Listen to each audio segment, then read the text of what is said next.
Hello, everybody. It's a pleasure to see you today. My name is Dustin Cormier. Today, we are going to be delving into an episode that I've been excited to do. This is a sign that I myself, I guess we shouldn't call it a sign. The nakshatras are kind of like signs. This is a nakshatra that's very important to me.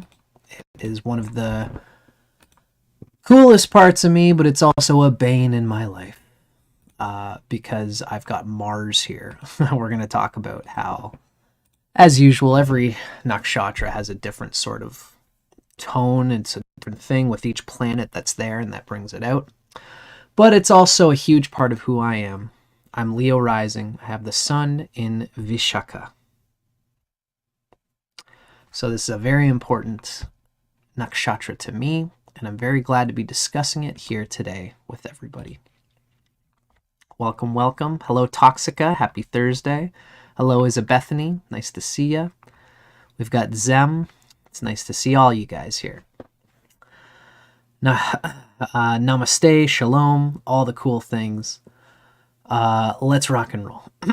So this is part of my Nakshatra Sutras series. In this series, we particularly do a lot of work going through Vic Dicara's book, Nakshatra, The Authentic Heart of Vedic Astrology. That's going to be where we get the guts of this reading, especially because Vic Dicara does such a good job going through these things. He takes a lot of meticulous time to go through each sutra. This is his game. So that's where we're going to get most of the source of our text from, and we're going to see that as we go along. So, of course, today we are discussing Vishaka. We're going to learn about how Vishaka... Hello, Irene. Nice to see you, my dear.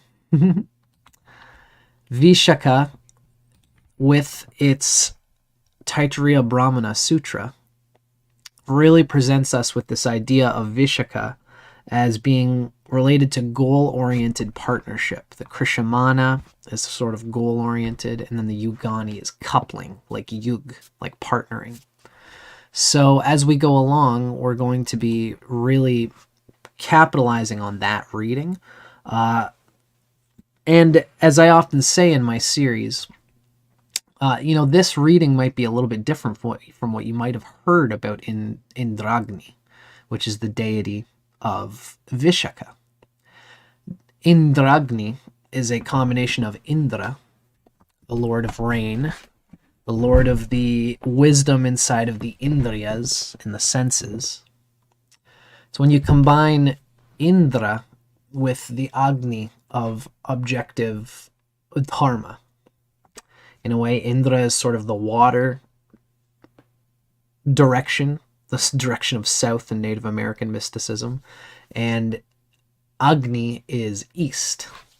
East and south being the fire and water, respectively.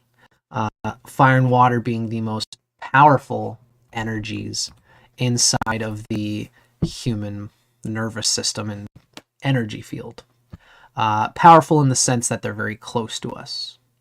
They're most connected to the emotions in a way, especially Indra.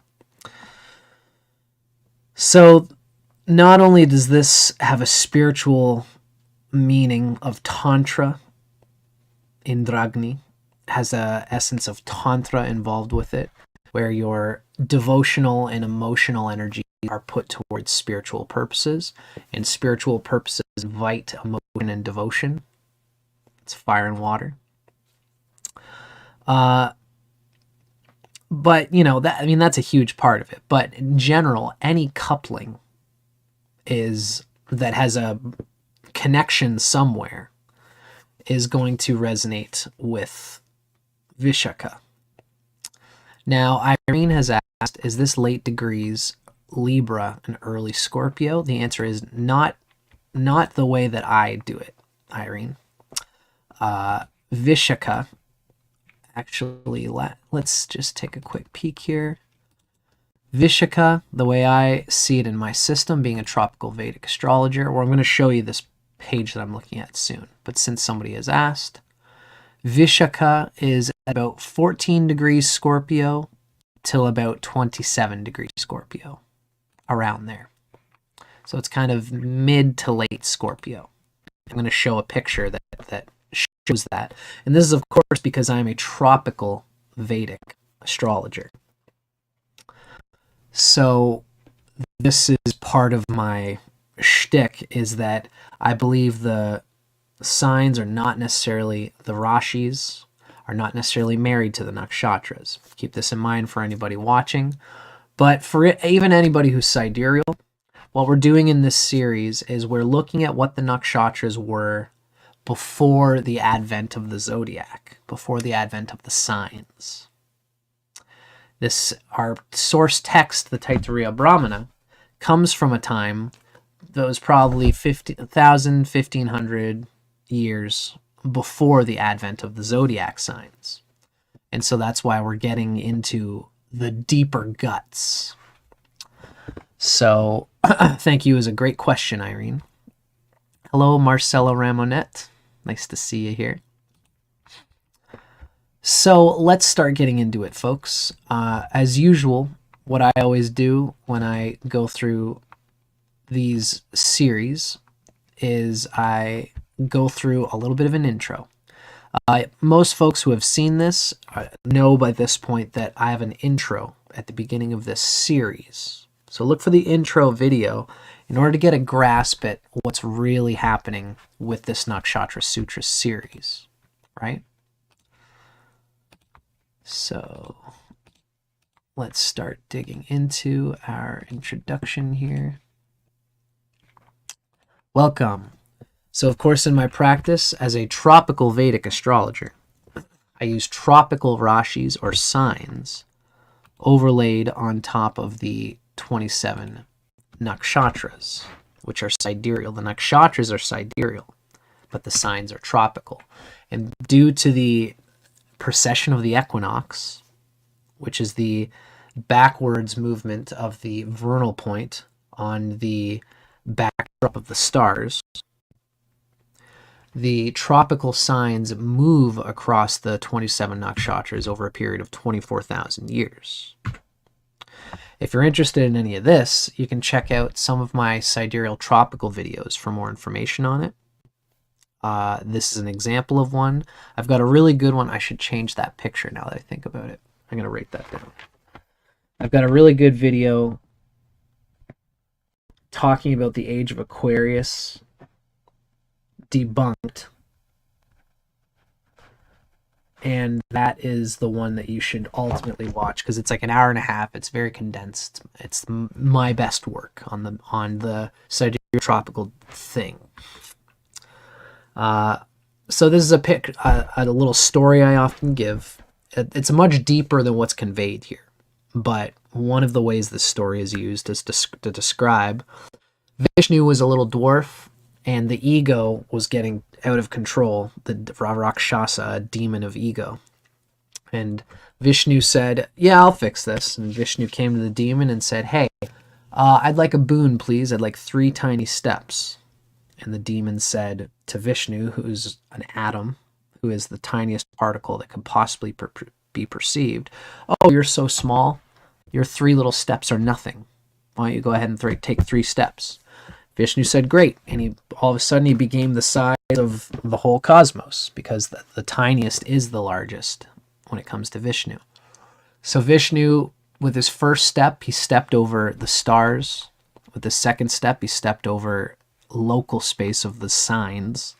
With his third step, he stepped on the demon's head, and that was the geomantic space. Again, this story goes much more beyond just this astronomical and astrological metaphor, but this is one way I like to use it. It shows that the stars, the zodiac, and the houses are 3 completely different dials of astrological space. So in this series, we're going to convey the pure essence of the nakshatras without combining them with the signs. Later on, we do mix them a little bit just for the sake of it, to talk about how these nakshatras operate in today's time. But we first need to look at, beyond all time, what is the essential nature of the nakshatras. And the most authentic and undistorted literature we have on the nakshatras comes from the Taittiriya Brahmana. It's a commentary on the Krishna Yajurveda. It's considered to be Vedic era literature, and it has the essence of the nakshatras within it. So there's a distortion that's happened. Again, you can check out the intro of this series to look more into this.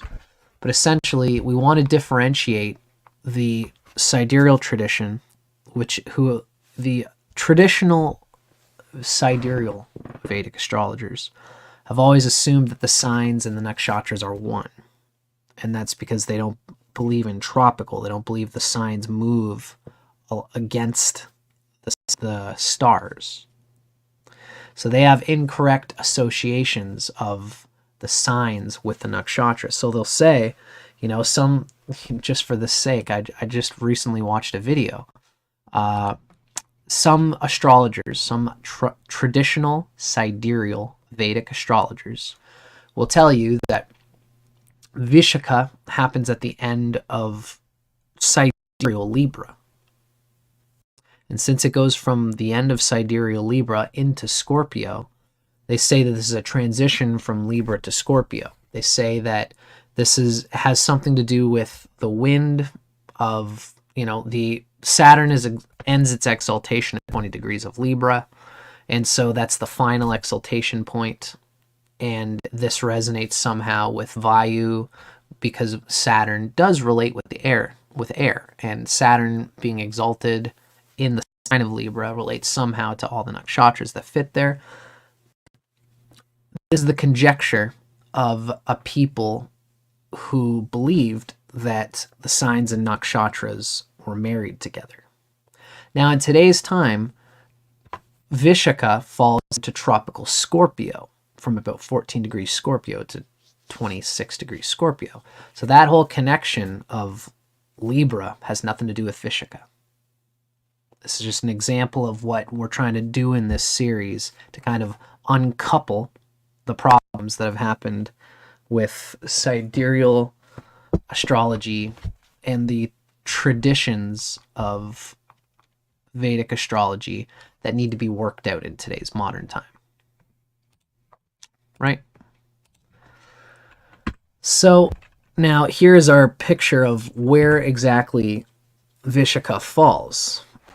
And thankfully, Vishaka is one of the nakshatras that are, I've got these circled because it shows the wide differences between the systems of Vic Dicara and the system of Ernst Wilhelm. Thankfully, for Vishaka, they are kind of the similar, right? For Vic, Vishaka starts at about 14 degrees Scorpio. For Ernst, Vishaka starts at 13 degrees Scorpio.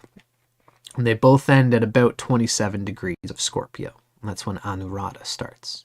So if you've got between 13 degrees and 27 degrees if you've got a planet between 13 and 27 degrees of Scorpio, it's probably Vishaka. If it's on the cusp, you've got to work it out, you got to feel it out, you got to experience it. And this is one of the things we're doing in today's modern times, trying to get more precise on where exactly the positions of these nakshatras are and planets that fall there. So you can feel the planet out inside your chart, see if it resonates with Vishaka, and help us all learn to get in touch with the true positions of these nakshatras. That's what we're doing in today's time. Now, here we're going to move into 4 classical nakshatra characteristics. I like to show these at the beginning because they're sort of quantitative categories of the nakshatras, but keep in mind that these could have the distortions that we're talking about. What we're going to do is we're going to talk about these classical characteristics. We're going to see how much of them we can feel in the deeper nakshatra reading, right? The Taittiriya Brahmana is either going to confirm these characteristics or not. So that's why we're mentioning them here, to kind of move through them and see what they're about. Now, these are the 4 that I've found have the closest resonance. Particularly the kingdom is something that Ernst Wilhelm says is very good to look at. I've seen Vic Dicara talk about the 7 qualities of the nakshatras in his readings as well, so I've included those. Activity is one I'm not sure about, and the sexual yoni animal is especially used in lunar compatibility and traditional Indian marriage, so it's nice to keep that there too. Now, the one thing to keep in mind with these pictures is that we have here... Oh, this is the wrong one. How did I mess that up? It's the wrong group of nakshatras. Story of my life. Okay, I got to find that out quick. But what we're looking for here is the nakshatras who have the qualities of Vishaka. And it seems to me that I'm going to have to dig through and find that.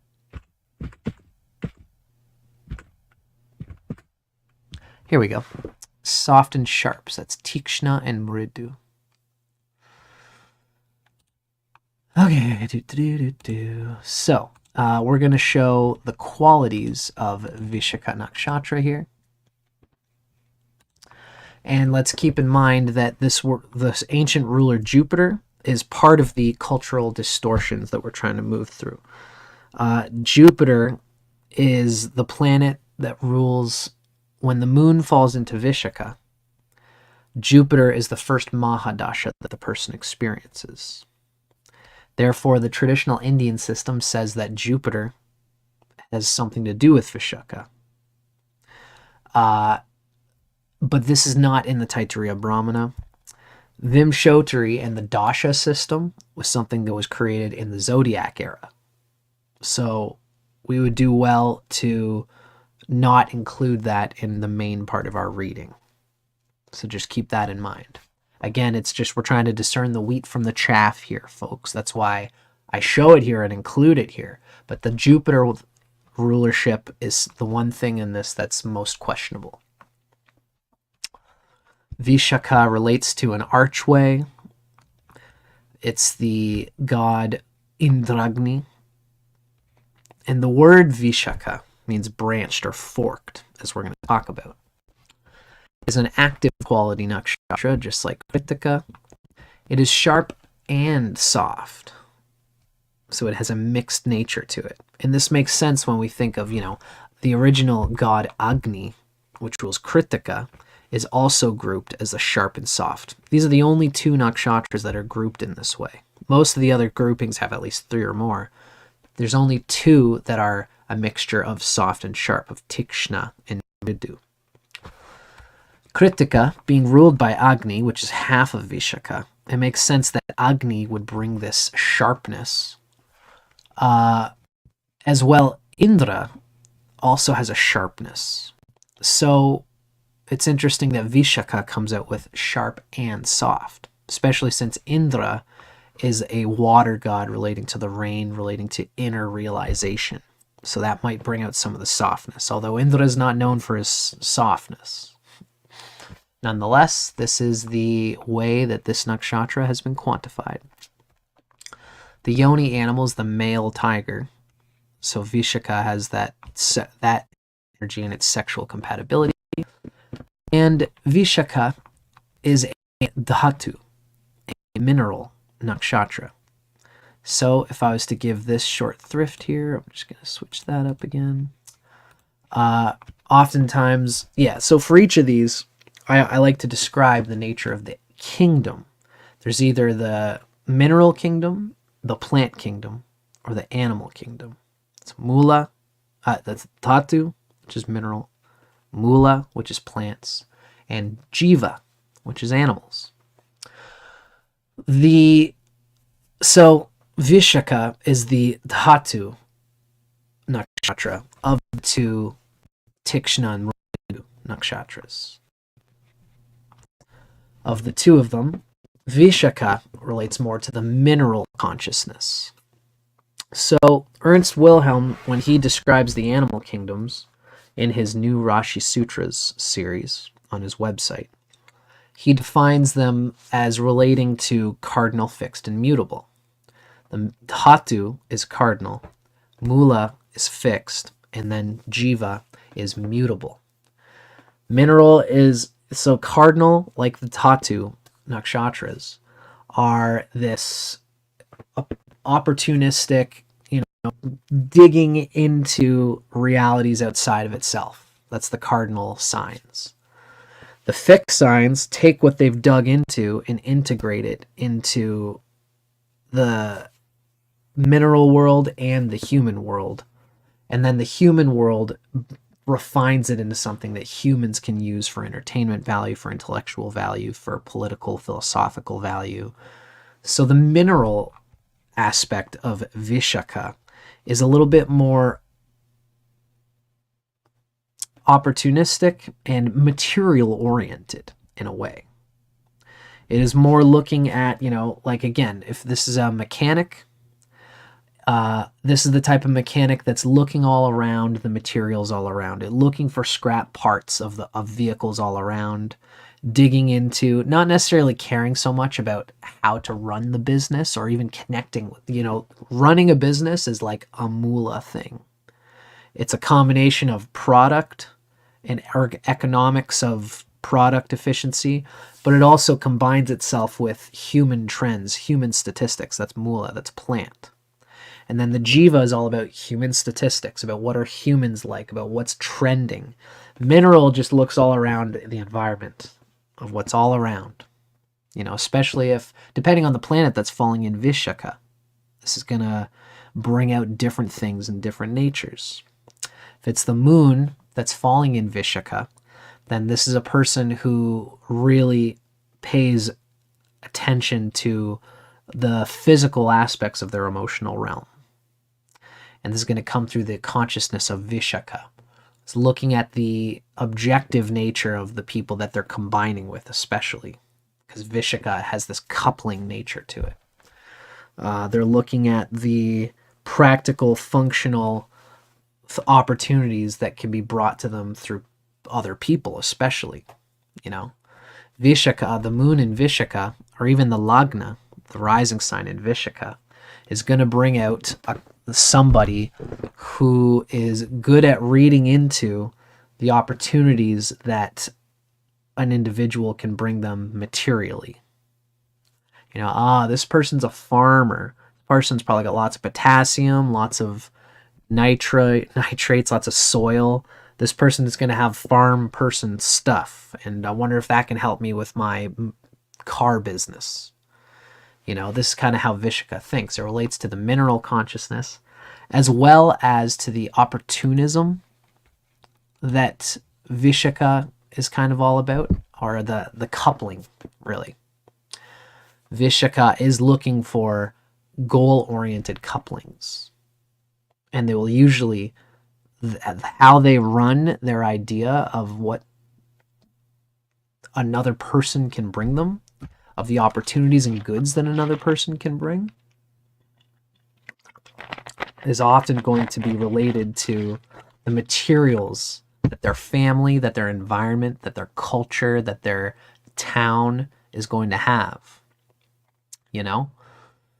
This is a person who's going to look into, what did your parents do for a living? Oh, your father was a mineral extractor or a farmer, or he's just a businessman, or he's a house salesman, or he's some kind of salesman. All these different things are going to tell the Vishaka person about what to expect from the material environs of that person's family and what that person, again, can provide for Vishaka.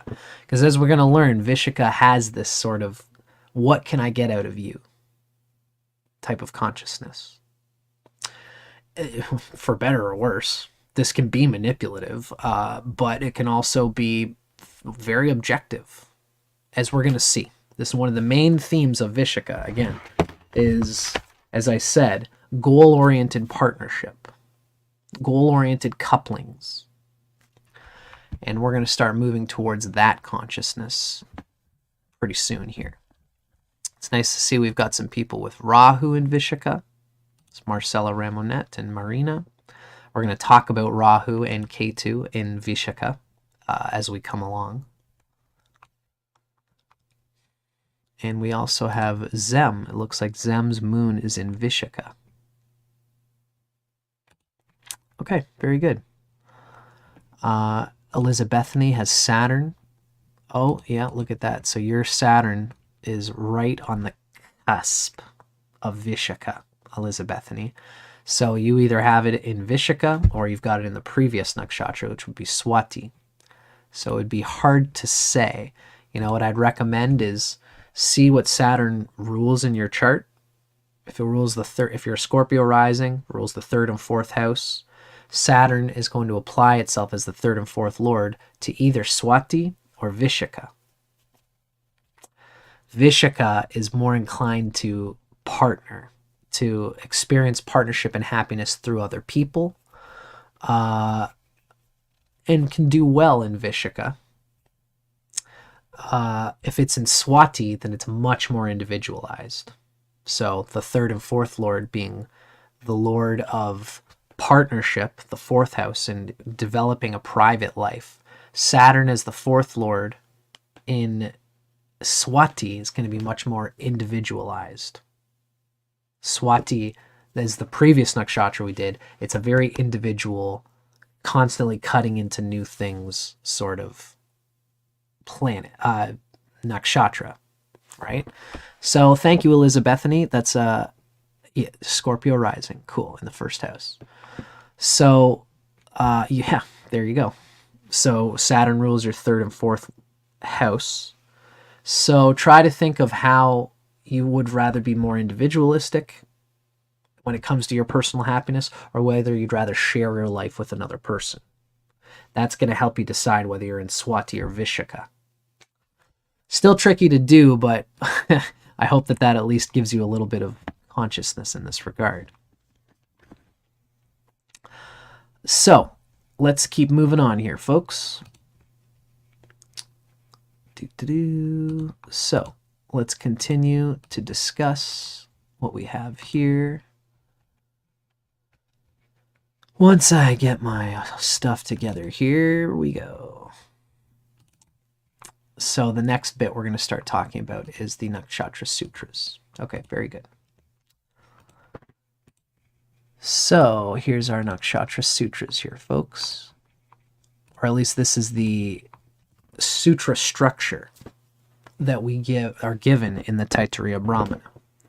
So now we've just talked about these qualities of the Vishaka Nakshatra. Now, much of those qualities just come from tradition. What we're looking at here is the Nakshatra Sutra, which holds the kernel essence of the sutra. Now, this isn't it, of course. It'll be this one here, is Vishaka. But this picture shows us the sutra structure of the Taittiriya Brahmana. And if you've been watching with me in this series, you're already going to recognize, you already know the structure. The word in yellow is the deity that rules the nakshatra. The word in white is the name of the nakshatra. Sometimes obscure names are given in order to just provide more information. The yellow word is the foundation from above. This is what's needed for the nakshatra to function properly, signified by parastad. And then the word in blue is the foundation that is created from below once the nakshatra has what's needed from above. So what's needed from above is what the nakshatra will be looking for, and it will use that to produce the foundation below, the avastat. Now, this is a sutram, which means, you know, if anybody's ever seen, like, when you're at a hospital, they use a sutram. It's connecting pieces of meat together. You got a big old hole in your arm. They're going to use sutram to tie it together. And the sutram on the surface betrays a deeper depth. It's like an iceberg. You see the sutra, but it's condensed in an enigmatic condensation of information related to the nakshatra. So this is what each of these sutras are trying to do. Squish a lot, because this is back in the day where there was no writing. And there's lots to unfold about the universe. And so they said, okay, if we're going to talk about the nakshatras, let's make something that has a conciseness to it that we can memorize. It's got a formula. And this is this formula that we see here. You know, the A, the B, the C, the D, the E, and the F. These 6 pieces are a repeating motif and formula that allows them to create this sort of music that they've memorized the meaning of each slot. And that allows them to use words that are going to resonate with even deeper meaning in this sort of iceberg. Hello there, IC. We've got somebody whose rising sign is in this nakshatra. So let's start getting into it for everybody who's wanting to jump into it. For anybody, especially with the rising sign in the moon in Vishaka, but anyone with any combination of planets there is going to find use out of this series. So here we have Indragni. That's Indra and Agni combined together in the 2 faces. So for everybody's interest, you know, we can see that the colorful one that we have here for Vishaka, this is coming from Vic Dicara's website. He actually has a wonderful Nakshatra Sutras course on his website that I highly recommend. It's got the stuff. So first thing we're going to read is the sutra itself. Now, this is me doing my best rendition that I can of this sutra. I'm going to do it a few times. Feel free to join in. And keep in mind that it's often said that reading and even doing the mantra of the stotram is going to, there's a resonance inside the words that goes beyond, you know, we're translating them from English, but each of these words contains depths of meaning and truth hidden in the sound frequencies that you can get more of by doing this mantra yourself than you can from listening to me talk about it. So keep that always in mind whenever we are doing any of these. You know, I'm just a YouTuber providing entertainment, but the depth of the wisdom provided here can go much deeper than anything I can talk about. So let's practice the stotram together. This is the Nakshatra Sutra of Vishaka.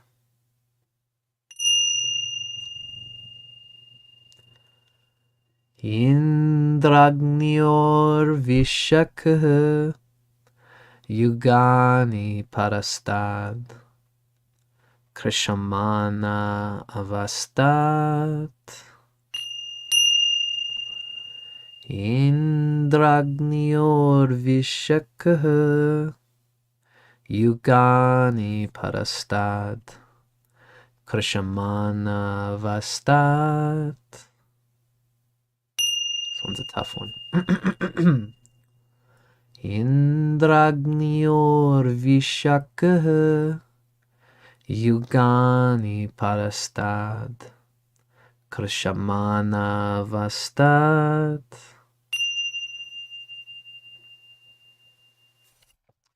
You can go on Vic Dicara's YouTube channel, where he does a great rendition of his description of Vishaka on his own channel. It's very concise, well put together, and he does this mantra for you there, where you can hear it in your own way, probably done a little bit better than what I just did. But I digress. I still like to practice, and I encourage the practice with everybody here on my channel. Now it looks like we have more extra reading to do, and I'm going to do that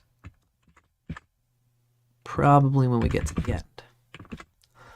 So let's talk about what we are reading here. Indragnior Vishaka Yugani Parastad Krishamana Vastat. First, we are going to read from Ernst Wilhelm's depiction of this sutra.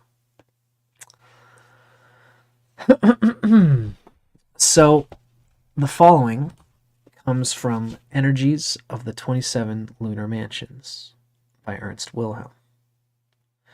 This is a new translation of the Nakshatra Sutras from the Taittiriya Brahmana. Ernst Wilhelm has made this available for all for free online. You just look up the PDF on Google, Energies of the 27 Lunar Mansions, and you will find it there for free, because Ernst is about that free knowledge, God bless him. Especially when it comes to the nakshatras. It's important for us to all to start tapping into what we find in here. So that is where this first rendition comes from.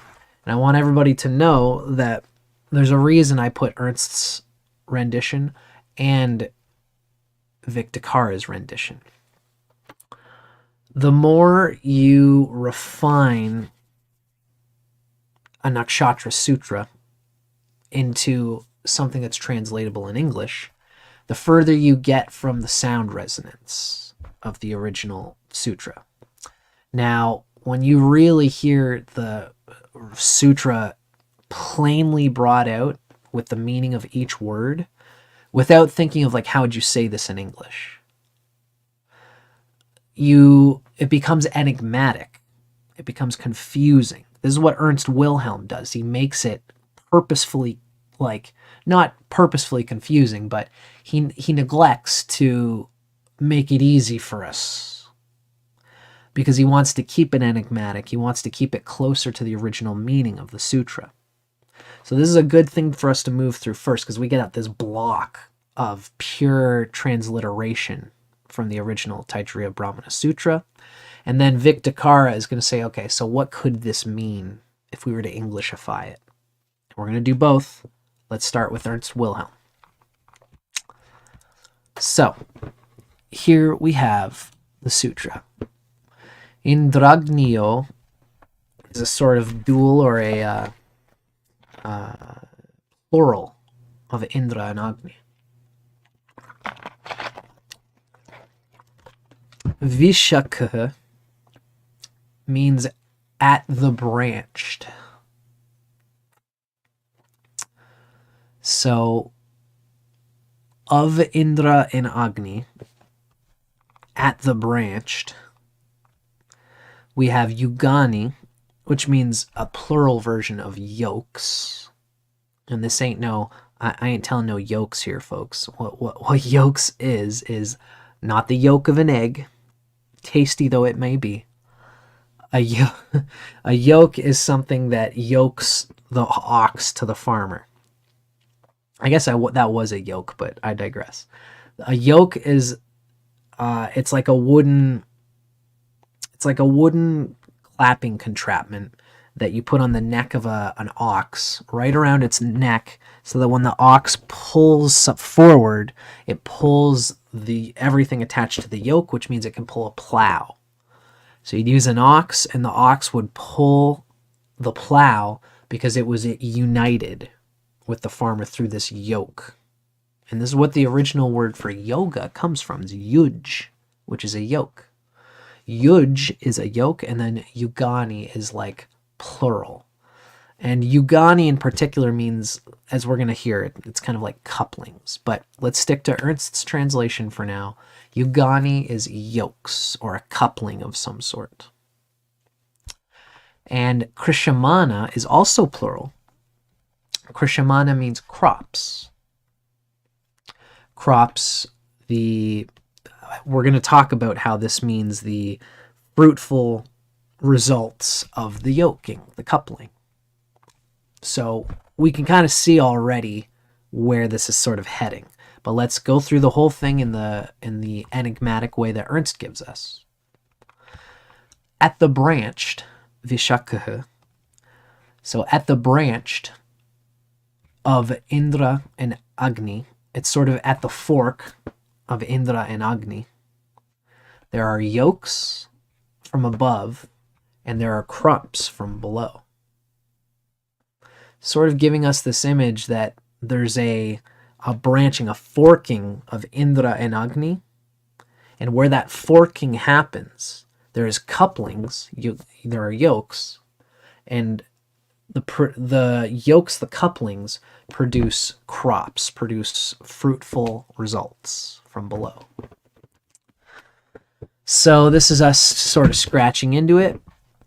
Let's scratch further into what Vic Dicara gives us in this, in his translation of each of these different words. Again, all of these translations come from Vic Dicara's Nakshatras course on his website. It's vicdicara.com. I do highly recommend it. Indragni is the coupling of water, rain, and light and heat, fire. Indra being water and rain, and Agni being heat and light. So that's Indragnior. And then we have Vishaka. That's the unbranched branches, the coupled parts. There's a resonance of passion, sexuality, fertility sort of being involved here, which I'm going to talk about as a sort of soul aesthetic erotic choice, as I like to call it.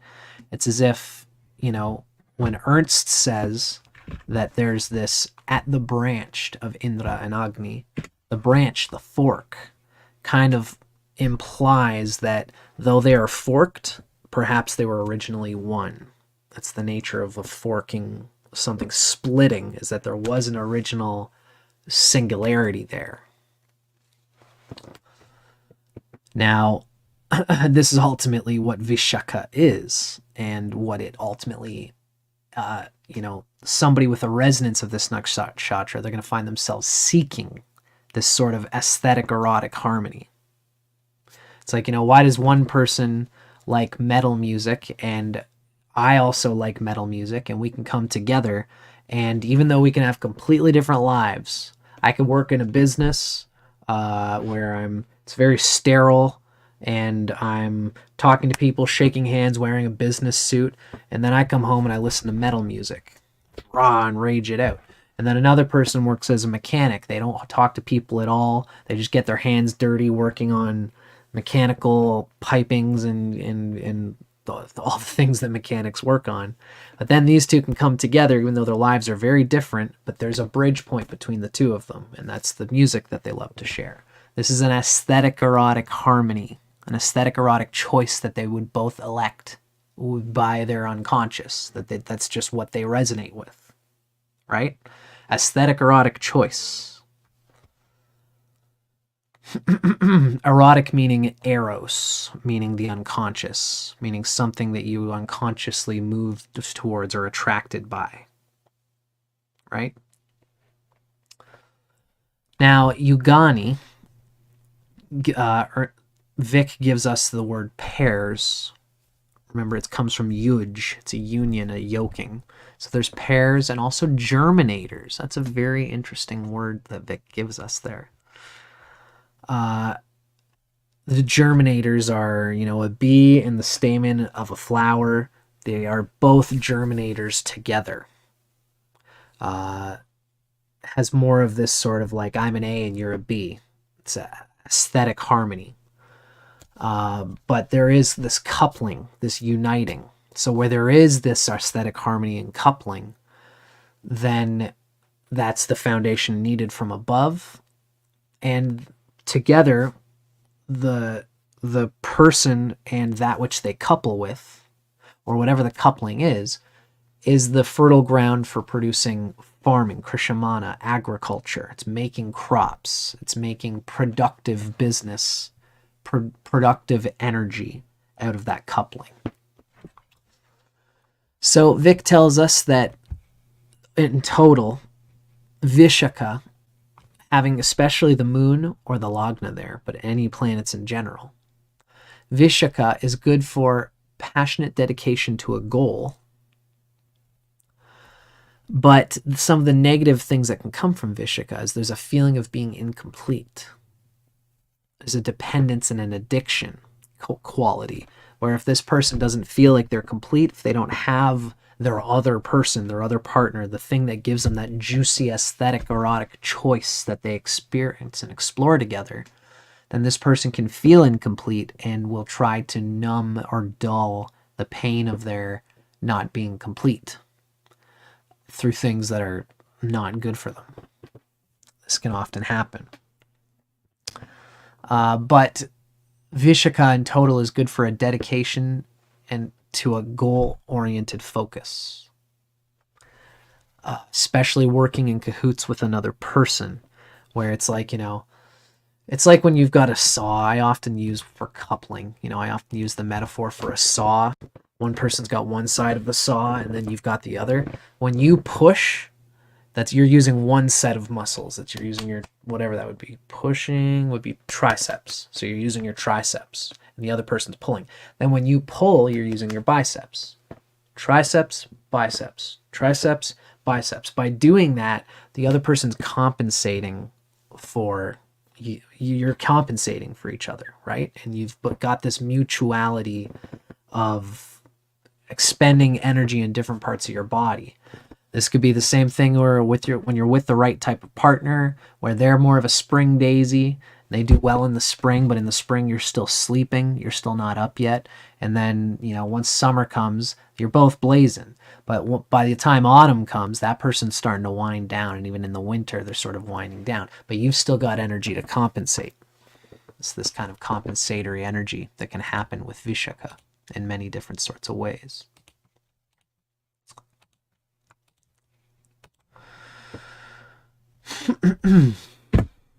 So these two translations, again, both come from different parts of Vic Dicara's course. The one in light blue is from the course, and then he made this course actually while he was still moving through his final refinement of the Nakshatra Sutras. So this latter one down here is the more concise saying. But I still like to include this as a sort of primordial version of the sutra. So Vic tells us, when light and rain couple, they need germinators to make crops. They need couplings. They need things that are germinating each other, that are made for each other, that are an A and a B together, in order to produce fruitful work and crops. Another way of saying this, a more concise way, is when rain and light couple, seeds can be harvested. So the harvest and the seeds are really a Krishamana thing. But it's the rain and light are Indragni or Vishaka. Yugani is part of the coupling. All of the couplings that can happen between light and rain produce these seeds that can be harvested. Right? Wonderful. Hey, West Pole. Nice that Joy Gayatri Fam is enjoying our reading as well. Our friend Irene Mack. Nice to see everybody here. So, this is a profound nakshatra when it comes to creative and productive goal-oriented partnership. So, now we're going to start talking about Indragnior. But before we do, we're going to take a quick little peek into the story of the Nakshatra Gods. So for everybody interested, in this book, Nakshatra, the Authentic Heart of Vedic Astrology, there's a very precious part of this book that I highly recommend everybody get the book just to get into this. When you get through the nakshatras, it can be a headache to try and move through everything, like the whole picture, because it's such a, it's like Pulp Fiction, the nakshatras. Do you understand what I mean by that? If you ever watch Pulp Fiction, the movie itself, Pulp Fiction, you've got all these stories that are interwoven together, and each scene is a very, like a mercury eye of this one part. Bruce Willis's character is going and he's going through all this stuff, and he's got to go and get the stuff from Marcellus Wallace. And Marcellus Wallace happens to be the boss, who is also the boss for these other two main characters. Bruce Willis's character and the other guys never meet, but they're connected in this story. So it's kind of like Pulp Fiction in this way. The Nakshatra story is like that. So it's very nice when someone can give you the canon. And this is what we get from Vic Dicara's The True Story of the Nakshatra Gods. It's where he kind of ties them all together into one picture. I love the way he does it. Let's see, we have a yoga with the planetary ruler. Any tidbits? So, quickly, I'm going to answer this question from IC. There's a better answer that I could technically give to this IC, but from a traditional perspective that I could give you. But I'm going to give you an answer that's probably not the answer that you really want. IC has asked, let's say we have a yoga with the planetary ruler. Are there any tidbits that we can share about that? Now, IC, so I'm Leo rising. I'm just going to say what's on my brain. The way that I have been transliterating the nakshatras is, remember, what you call the planetary ruler, if I'm not mistaken. The planetary ruler is something that in my tropical nakshatra renderings, I don't consider the planetary ruler to necessarily mean so much. This is a debated thing these days, but the planetary ruler, for everybody interested, is the planet that rules when the moon falls into this nakshatra. So if the moon falls into Vishaka, the first Mahadasha of the person's life is going to be Jupiter. So therefore, there have been traditions who have said that the planetary ruler of Vishaka is Jupiter. But I have made the intention to dissociate from what is typically called the planetary ruler, to try to see the nature of Vishaka without that association, because the planetary ruler, as so called, was generated from something called Vimshotari, which is the Mahadasha system, and that was created in the era of the Zodiac.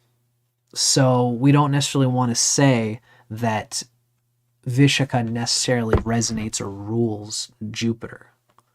So that's the best way for me to describe the answer to this question that I would give. In all honesty, there's lots to think about there, but I hope that's good. No problem, I see. Feel free to ask questions anytime, and I'll do my best to answer honestly. You can expect that much from me. So, I should have been showing this the whole darn time. Maybe I'm going to keep this banner here. Now, once again, we are looking at the true story of the Nakshatra Gods. We're about to dig into a little bit about Vishaka and Indragni. It's a little small chapter from the book called The Power of Decisions, and this talks about when Indra and Agni came together in the Vedic texts. So, what we read is that Vishnu lent aid to Indra. That we had just been talking about Yama's court, and Yama is the god of death. So Vishnu lent aid to Indra by empowering Yama. I'm sorry, folks. Before we start, I just have to say hello to Teresa.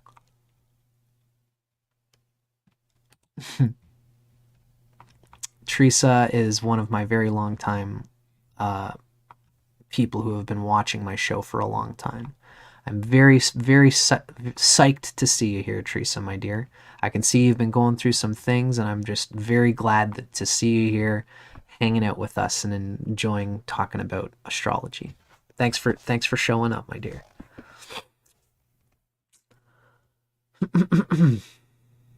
So, continuing here, folks. This is a chapter called The Power of Decisions. What we read is that Vishnu lent aid to Indra by empowering Yama to take over the judicial branch of universal government.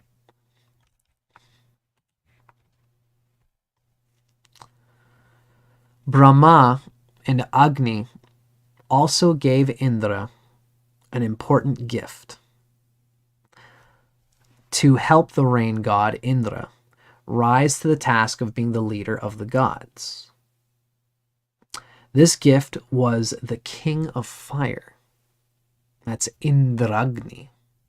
And that's an important understanding here.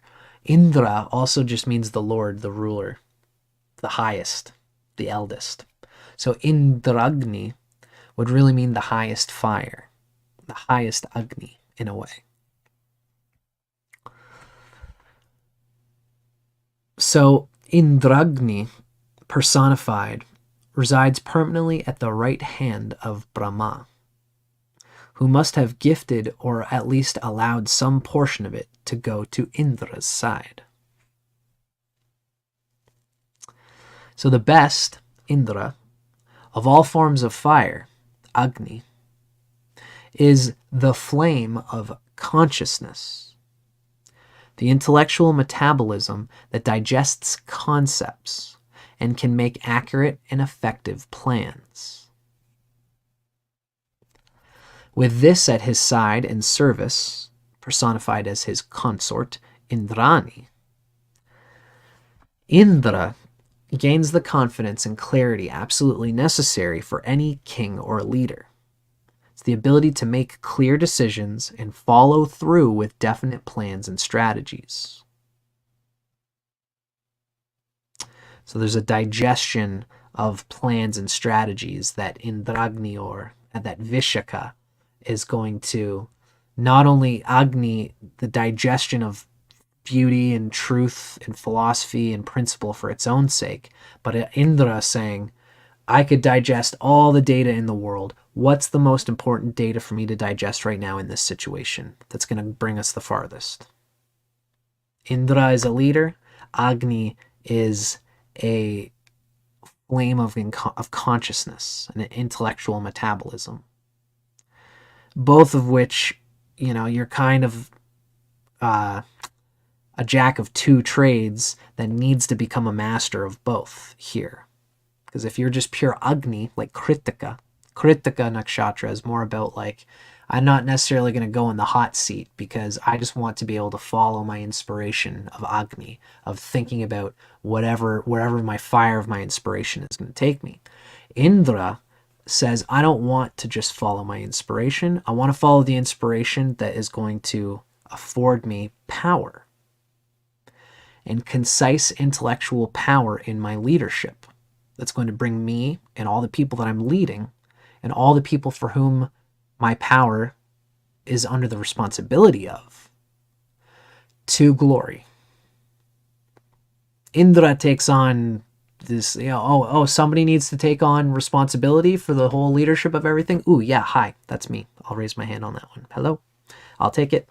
And then with the power of Agni at its side, there's a great increase in the ability to use that power and leadership in ways that best serves the collective as well as the individual. Indra is always, I'm the king, so I need to make things work easiest for the king because the king is the one that's making the decisions here. But Indragni, I think, is a little bit more principled than strictly Indra. That's why it's a combination of the two and making for a very powerful and important nakshatra. Indragni will do tapas, will have Agni. I'll go without the vacation if I've got greater glory for my people and everybody in the long run. Indra takes vacations. Yeah. It's going to make me rule better. So it's better for everybody if I take some time off and enjoy myself. Indragni will take a vacation by doing more work with the people that it loves. That's Indragni's vacation. Doing the work. It's beautiful. Indragni can also refer to the best form of conventional fire, which is the sacrificial flame, this yajna, used to convey offerings to the gods in return for their blessings and protection. In this sense, Indragni has an ambitious, goal-oriented nature, doing what it takes to get what it wants. A third way to read Indragni is as Indra's fire. This simply refers to Indra's lightning bolt, the second form of fire, the celestial form that eats and releases water from the sky. Namaskaram, Fornyan. Nice to see you, my friend. Wonderful, Teresa. It's wonderful that you're keeping your head up and soaking up all the good healing energy that we're sending you, my dear. So glad to see it. So Vishaka is really a strong combination of these two most important deities in the Vedas. Of course, the coupling of these two is its own nakshatra, and they are not Indra, they are not Agni, they are their own thing. They are combining the influences of both those two nakshatras, but they are their own. Indragni, Vishaka, is its own nakshatra. And we have to keep that in mind as we go along. So, that was that. Now, this is this. Next up, everybody, we're going to dig into Vishaka, the coupler. And this is Vic Dicara giving us a little bit of... This is the reading from Vic Dicara's book, Nakshatra, The Authentic Heart of Vedic Astrology. We're going to get even deeper into all the things that we've just talked about, including, at some point, we're going to do a planetary interpretation. How do we interpret planets falling into Vishaka? Before we do this, I'd like to go to the bathroom. So let's do it, folks. Let's take... I just need to do the quick one, number one. So let's just take a quick moment here, and then we'll be right back, okay? See you folks in a sec.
See, Irene? Oh, thanks for your patience, everybody. Wow. Much better. Okay. Let's start digging in here, ladies and gentlemen, and everything in between. Hello again, Elizabethany. Nice to see you. So, at this point in our journey, we are discussing Vishaka, the coupler. And of course, maybe we'll just do one last little diggy dive into our sutram here. This sutram is coming from the Taittiriya Brahmana. We read, Indragnior Vishaka Yugani Parastad Krishamana Vastat. This is what we're going to be talking about when we're mentioning this section. And what we read, Vic Dicara's overall picture of this is, when rain and light couple, then seeds can be harvested. And ideally, there will be aesthetic, erotic choice between two people, two germinators, in order to make those crops. Right? So we know Indragni. Indragni is used here as a plural. It indicates a combination of rain, Indra, and sunlight. It's Agni.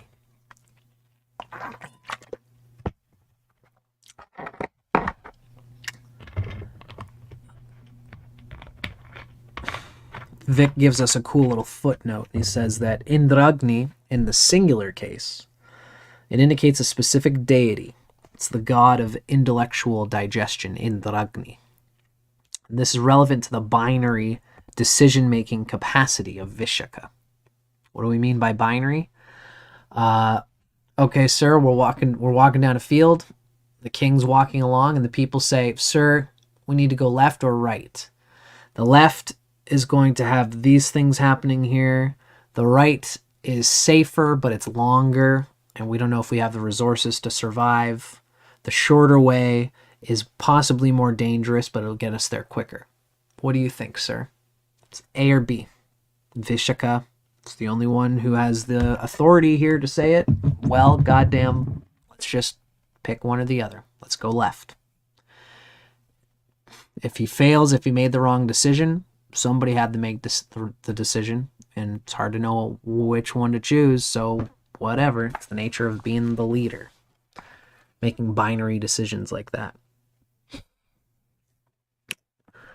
This will especially be the case for a Vishaka person who is working with a partner, because oftentimes what will happen is when you're working with a partner, let's say that you are a manufacturer and the other person is the outsourcer for parts and things like that, for parcels and materials and all these sorts of things.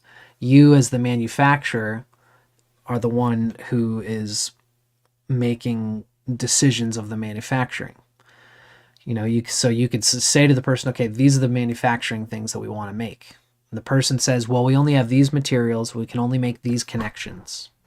So where do you want to go with that? The manufacturer is going to say, well, I have to make a decision. Are we going to go this far and make a lot of that? Or are we going to make less of that? Are we going to innovate? You as the manufacturer have a binary that you have to choose. But the person providing resources also have their own binaries. You know, I know that it's like you're thinking about your partner. The partner wants to manufacture these goods, so I need to get these resources. But we can sometimes only choose this much of this resource or this much of this resource. Sometimes you could ask the partner, but sometimes you just make the decision. Each person is making their own binary decisions. So they're both leaders in this coupling that Vishaka gets involved with. But the Vishaka person will typically be the one who is calling the shots. The manufacturer ultimately is the one who's going to say, we need to be prepared to have these materials. So get those on lock. Then you tell me what materials we have and I'll make the decision. So Vishaka tends to be the top dog in the coupling. But both do need to make decisions.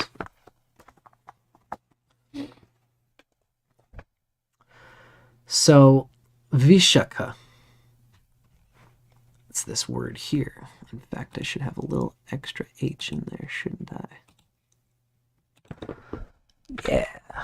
Yugani Parastan Kushamana. Good. Save. Here we go. So, when it comes to Vishaka, the word shaka, it means branch. The prefix V is rather complex, but it basically means distinct. V, the VI at the front of shaka, it would indicate something that stands out distinctly from its group. So Vishaka indicates a distinct branch, or rather, a joint or coupling between two very distinct things. Vishaka. The shaka is the sort of branch, and the V implies that there's a very specific branching. It's like, again, two people who listen to metal music. They're two very different for very different reasons. One's a businessman who wears a suit. The other's a mechanic who gets his hands dirty.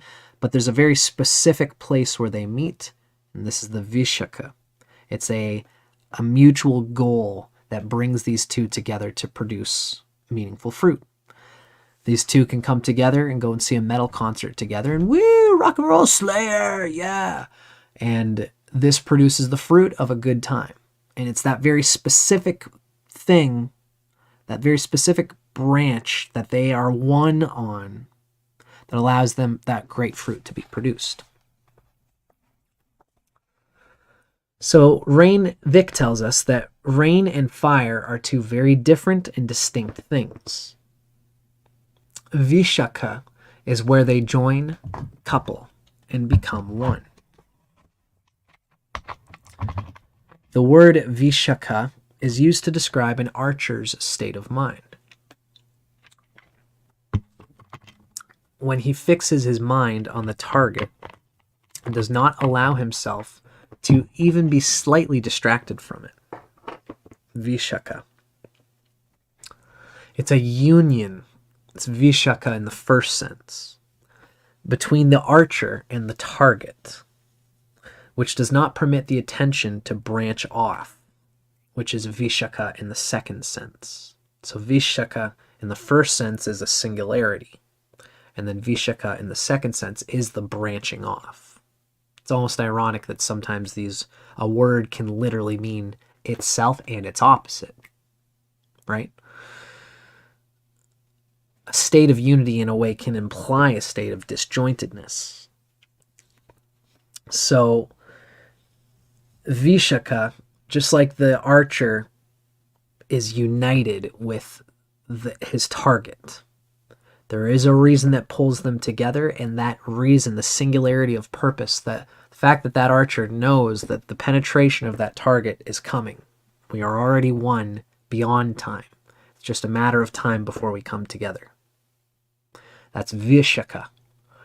And that is this union that often happens for people with Vishaka who feel a resonance with another person, this implied aesthetic harmony.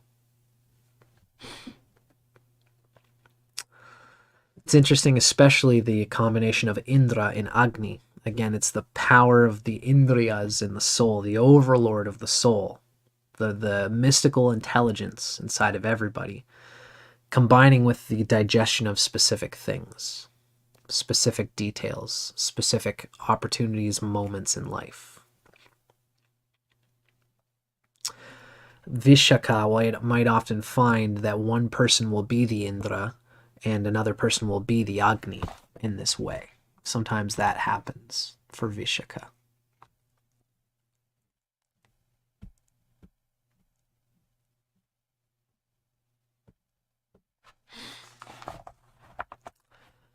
Cool. So Teresa says that Teresa has moon and the ascendant in Vishaka. Very interesting. Michael Reed has told you to be careful of your kidneys. Very interesting, Teresa. I know Michael Reed has lots of great ideas about the nakshatras as well.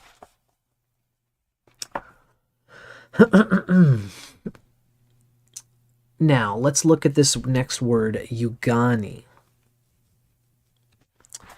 Yugani is the plural form of yug, which means pairing and coupling. So Vishaka is the joining of two distinct individuals. And what it needs is abundant opportunities to do so by pairing, coupling, and copulating. In the context of this sutra, Yugani alludes to fertilized seeds, which result from the joining of sperm and egg into a new entity, which then cannot be unjoined. It's something really mystical. There's a mystical layer of the nakshatras that involves the birthing of an embryo into a fetus and into the whole growth of the human inside the womb and prior to the womb. A big part of the nakshatra has that story underlying underneath it. You'll read into it once you go through all the nakshatras and digest and absorb that. So, our next word is krishamana. We know that the yugani is sort of couplings, copulations, things to copulate about. And krishamana is the plowing, farming, harvesting, etc. That's what krishamana literally means. It's plowing, farming, harvesting. So it can mean the act of pulling and dragging and attracting. So it signifies the goal, which is to be harvested from planting fertilized seeds. Hello, Ruby Hind. Nice to see you.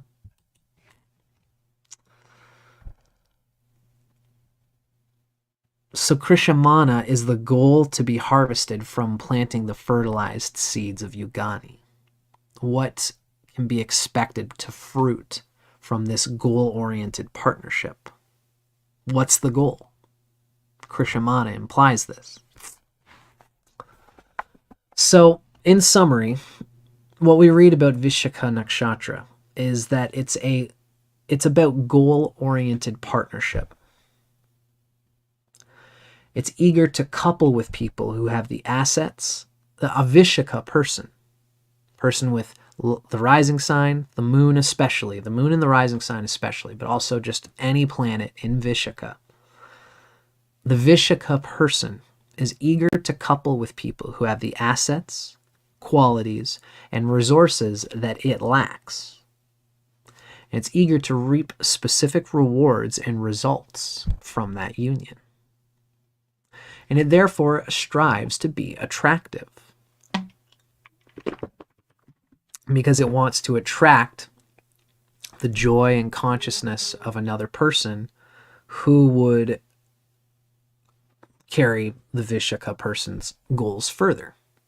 If they have a certain goal, they see another person who's got that same goal, they're going to blend in lockstep with them in order to, again, like the saw, one person's working the biceps and the other person's working the triceps in mutual harmony. In this way, they get to the goal faster through the help of the other person who is also a part of the same consciousness, a part of the same goal. They want to be attractive to that. So somebody with Vishaka is going to, a well-placed planet in Vishaka will likely have some kind of attractive quality to them. So let us now, ladies and gentlemen, we've talked about the overall picture of Vishaka. Let's start getting into the interpretation of planets falling into the sign of Vishaka.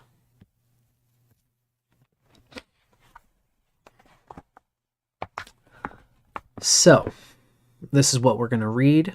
I'm going to do my best to describe what's given in the text, and as well to describe what might align with the Rahu and Ketu reading that I can get, that I've kind of digested and worked out in my own way a little bit. Let's see how it goes. So this is interpreting planets in the sign, in the nakshatra of Vishaka. And this is all planets, not just the rising sign and the moon. Healthy Vishaka indicates passionate dedication to teams and partners. And so Vishaka has a genius for being able to join and unify distinct and apparently disparate things.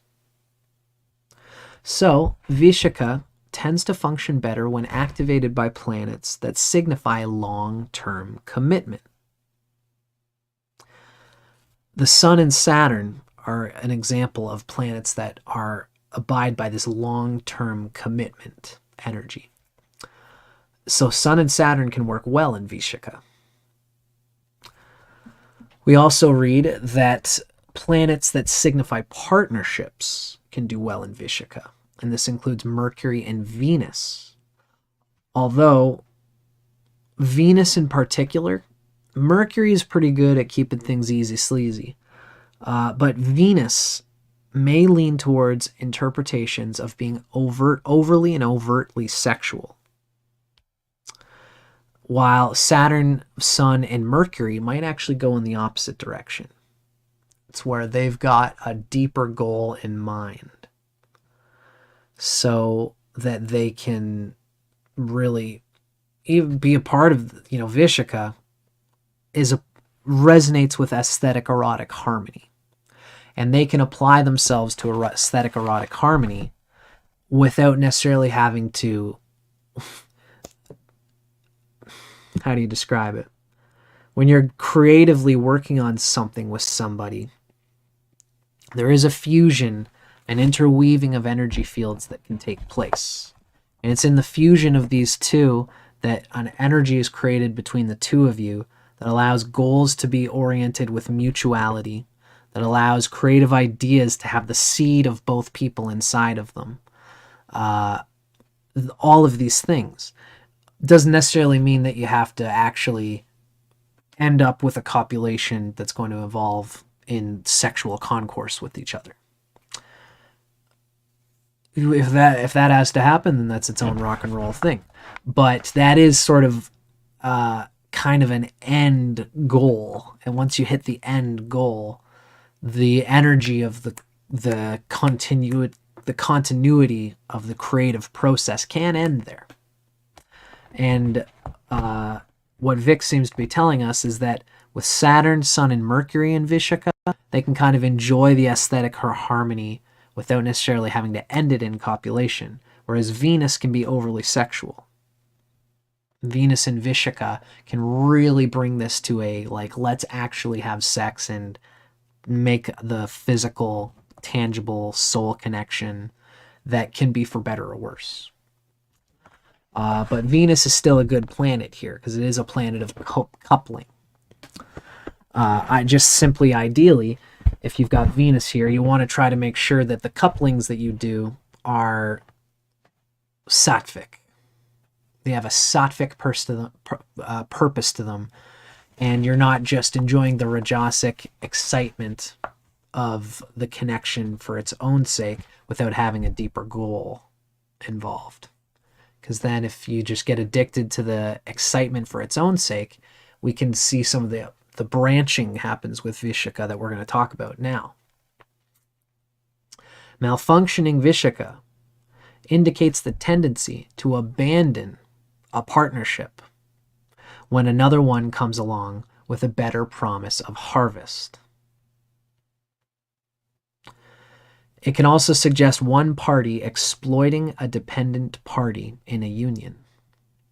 I've done this myself because I actually have Mars combusted by the Sun in the sign of Vishaka. So I can really relate with this and resonate with this. I don't want to put too much of my own personal trip on it. That's why we've got the text. But it'd be worth saying it. So I'll say this before we get into this. No, I'll say this first. So Vishaka, when it malfunctions, it indicates a tendency to abandon partnerships when another one comes along that has a better promise of harvest. It also suggests one party exploiting a dependent party in a union. Mars, the Moon, and the nodes can particularly bring out this nature of Vishaka. For Mars in Vishaka, there's an independence that Mars subconsciously seeks. It's almost like Mars in Vishaka wants a partner who will let Mars do its own thing. But that ruins the coupling. That's not the coupling. That's not the fusion that is supposed to be Vishaka at its best. But that's what Mars and Vishaka wants to do. You're a partner who likes to do your own thing, and I'm a partner who likes to do my own thing. So then they come together, and that aesthetic harmony yields productive fruit of both enjoying being on their own path. It's just that it's not going to be nearly as juicy or conducive to the true power of Vishaka because there's no Yugani. There's no deeper layers of connections. It's just that I'm doing my thing and you're doing your thing, and we're doing it for the same purpose, but we're not doing it together. That's the Mars's independence can frustrate. There's a desire to have this, but it can't bring it together. There's a desire for coupling, but its independent nature ruins it. And also, especially, will go and look for other partners that possibly promise better harvest. The moon can fluctuate in its desires and goals. What is the deeper goal that I'm looking for?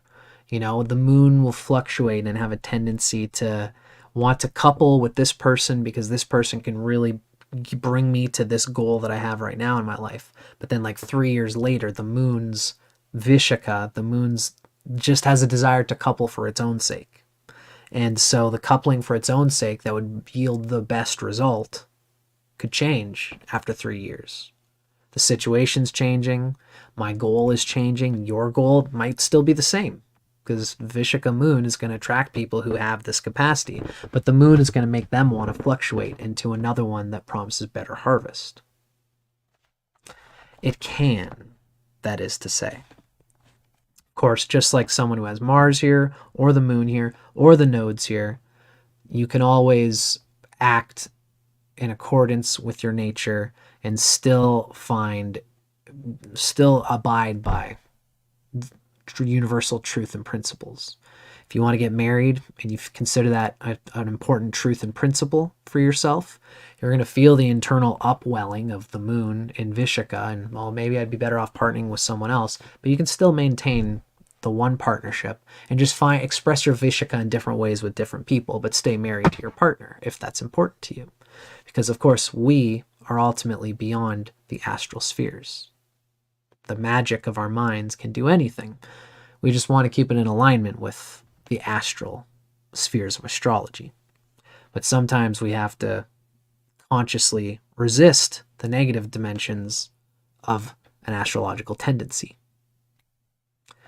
in order to keep the good but eliminate the bad. You know what I'm saying?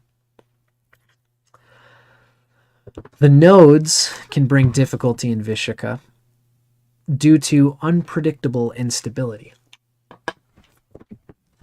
So this would be the problem with the nodes going through the sign of, working through the sign of Vishaka, is that they have an unpredictable instability. Whether that means them suddenly finding another partner that's really beautiful and really promises great rewards, and they're so intrigued by that. That's probably more Rahu and Vishaka in particular. It's going to be attracted to the grass being greener on the other side, the possible productivity that could come from another partnership.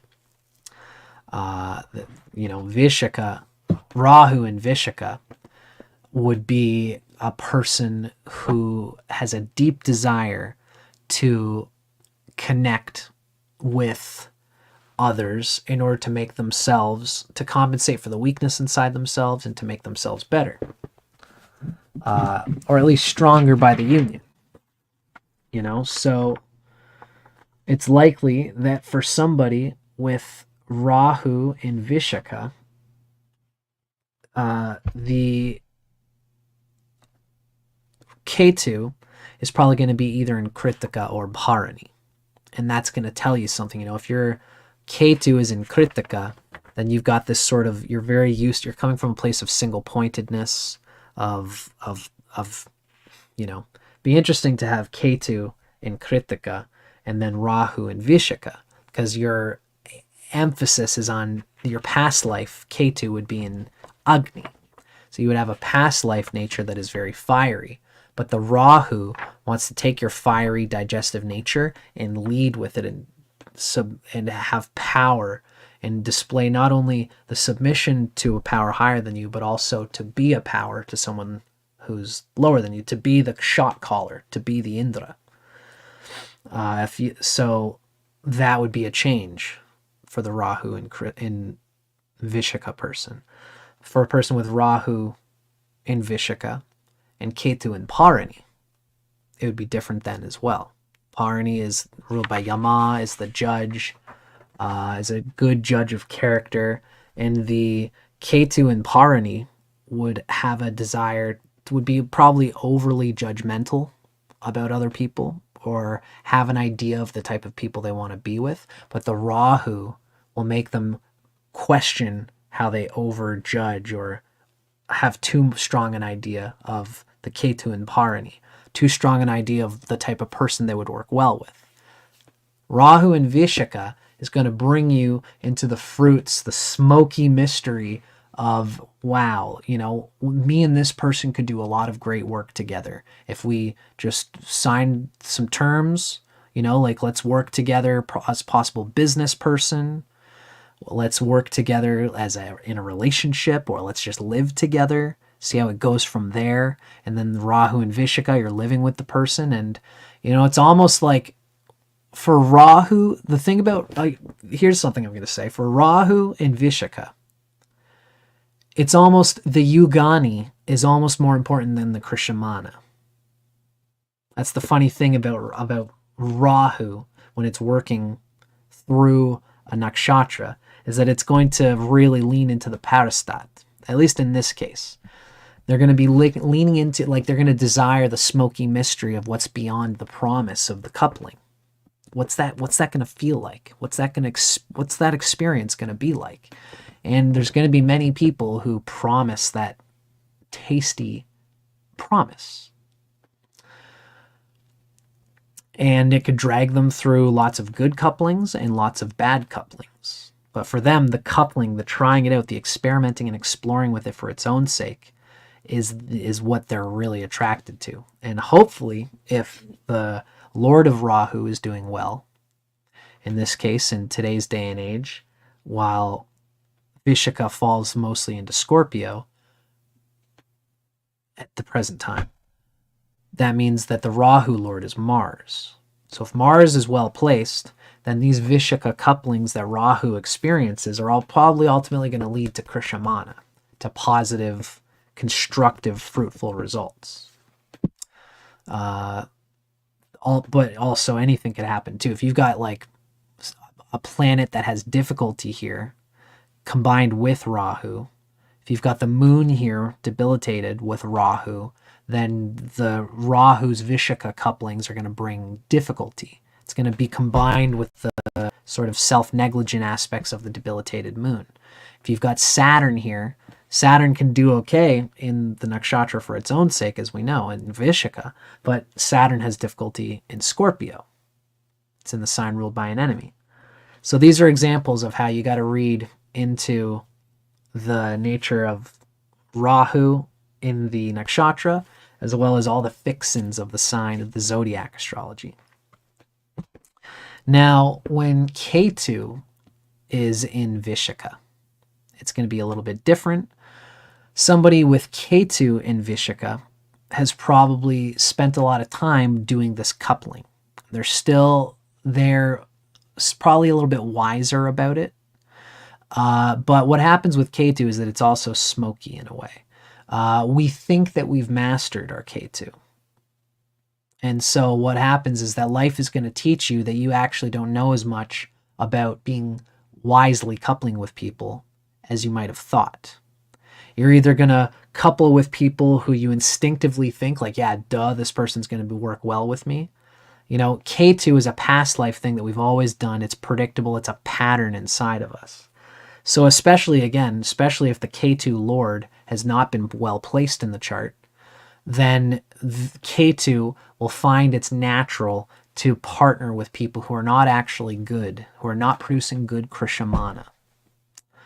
But it's also possible that the K2 might think that it knows what it's looking for in a partnership. So it's going to stick to a certain type of person, a certain type of partner. And it might be very well, K2 can really bring out the sort of tendency to exploit or be exploited, where one person in the party is the exploiter and the other person is the exploited. Depending on where the K2 Lord is placed, or what's going on in the sign that K2 is falling into. That's the Zodiac sign. In today's time, that would be Scorpio, tropically. So K2 is either going to be unconsciously identified with partnerships that are not productive, that are not good for it, that are not bringing good fruit, but they just think that this is the fruit that I need. In today's time, in Christian society, someone with K2 in Vishaka, their parents might push them, you got to have kids someday. You've got to just find a man. Let's say this is a woman. You got to find a man, one who's strong, who's going to provide for you and your kids. And once you've got that, you'll be able to figure everything out from there. Just do the important thing and connect with someone that's good for you. Person's like, okay, I'm going to do that. Mom and dad said that I should go and just connect with somebody. Oh, this person's got strong muscles and he's got a job. I never see him. He doesn't take care of the kids. He's actually kind of a piece of shit, but seems to be what I need. Seems to be the Krishamana that I'm looking for. And then so you couple with this person and all of a sudden the true Krishamana, the true product, the true crops that you're looking for, you realize you're not getting it from this place. So it's either you've connected with K2 and Vishaka, either you've connected, you unconsciously connect with things because you don't think about what you're truly looking for. You don't think about what you truly want in a partnership yet, because you haven't mastered it yet. When you go through your 40s, particularly 43 and 48, you're going to master your K2. And you're going to actually know, through having gone through what doesn't actually serve your spirit and coupling with other people, you'll learn what actually does. So it'll go one way or the other. Either it's your positively K2 and positively making these connections with people who don't serve you, or you are ignoring ones that could be good for you, and you're ignoring all of them. Again, it depends on what's going on. Depends on the person, the moon, the rising sign. Different rising signs are going to deal with K2 and Vishaka in different ways, right? A Leo rising, having K2 fall into Vishaka, it'll be in his 4th house. And a Leo rising is going to have a certain consciousness because that K2 will probably also be in the 4th house. So it's going to mean something different than it would for, an Aries rising who's going to have this Vishaka in the 8th house. This Vishaka K2 in the 8th house. For the Leo rising, they might find themselves, the 4th house is a very dire, precious thing. Leo probably, because the 4th and 9th is connected for Leo. Mars rules Scorpio and Aries. So for the K2 to fall into the 4th house of Scorpio for a Leo rising, let's say, for example, K2 is in Vishaka in the bottom of the chart, the Leo might find itself letting go and not necessarily picking everybody, because the private life is very important to them. Whereas an Aries rising, that's not necessarily the case. A Leo can still get stuck in that case on picking people that aren't good for it. So in any case, regardless, you're either picking partnerships that are not good for you because you're not thinking about the end goal of it, or you're ignoring relationships You're ignoring the mystery. You're ignoring the intrigue because it's almost too tantalizing, to connect with people who might actually be good for you. You see somebody who you'd love to connect with. They're an artist, or they're a lover. They're a potential lover. They're a potential marriage partner. And they seem to have everything. They have all these connections that you guys could connect on. But the Ketu and Vishaka almost isn't like, am I really? Do I love metal music? Like, what do I really love? The Ketu and Vishaka person wouldn't know what's worth connecting on with another person. And this ultimately leads them to miss out on the Krishamana as well. They never explore what they would really seek in partnership. Either because they're digging into the wrong ones for the wrong reasons, or they're not digging into any because they're ignoring this critical dimension of their soul. Because they've probably spent a lot of time in Vishaka, they've spent a lot of time in past lives coupling with people, and it's too intense. They're antagonized by it. They probably had to when they were younger. Their parents probably forced them to when they were younger, and now they're nervous too. Either that, or their parents and their parents' relationship was very testy and intense. And so the Vishaka person sees the intensity that can come from that, and they were affected by it when they were young and saw it in their parents, and now they're affected by it when they're with other people. Which all in the long run just needs to mean at some level that they need to just break through it, just like the Rahu person does, is remove experience what's going on in your soul. There's an evolutionary path and goal there that's important for you, but trust that as time goes on, it's going to get less confusing and more satisfactory, more enjoyable. Interesting that someone, Zinnia Quaor, has asked, what about midheaven? I hope I said your name right there. Interesting to have the midheaven in Vishaka. It's likely that such a person would probably have their career somehow related to this coupling. Someone who is like a matchmaker, or just someone who applies themselves to connecting with people for emotional and objective reasons. Because remember, Indra is the sort of like, we both love metal music and we both have emotional passion that comes from that. Agni is like, what are we going to do with it? Like, we're going to go and see a concert, then we're going to buy the t-shirts together. And maybe when we come home, let's like cut our t-shirts and make like a flag out of it together. And then we'll bring that flag to the next show that we have. What's the goal-oriented purpose that our emotional passion is going to bring? So the midheaven here is going to be someone who thinks about these kinds of things as it applies to their career, to their job. Ruby Hind is asking, would this also apply to Sun in Vishaka? I often question and overthink connecting, and you also have Aries rising. So your Aries rising, the fifth lord, the Sun, is falling into the 8th house of Scorpio in this case. And you have the Sun in Vishaka. What we've read is that that's actually, Vic Dicara mentions that that's actually a good thing, because typically the Sun is going to be very much strongly thinking about the Krishamana. The Sun has the long game picture in its mind. It's who you eternally are. The Sun eternally comes back to who you are. I mean, mind you can have lunar placements, or you can be a lunar moony person, and that Sun consciousness isn't always as constant for you as it is for a strong Sun person. But if you have the Sun in Vishaka, it's likely that you'll partner up with somebody who will remind you of these eternal aspects of yourself, and it will be a good thing. The Sun does well in Vishaka according to Vic Dicara here. And it makes sense that the Sun's going to be coupling typically with someone else who the coupling is coming through the Sun, which is an eternal part of ourselves.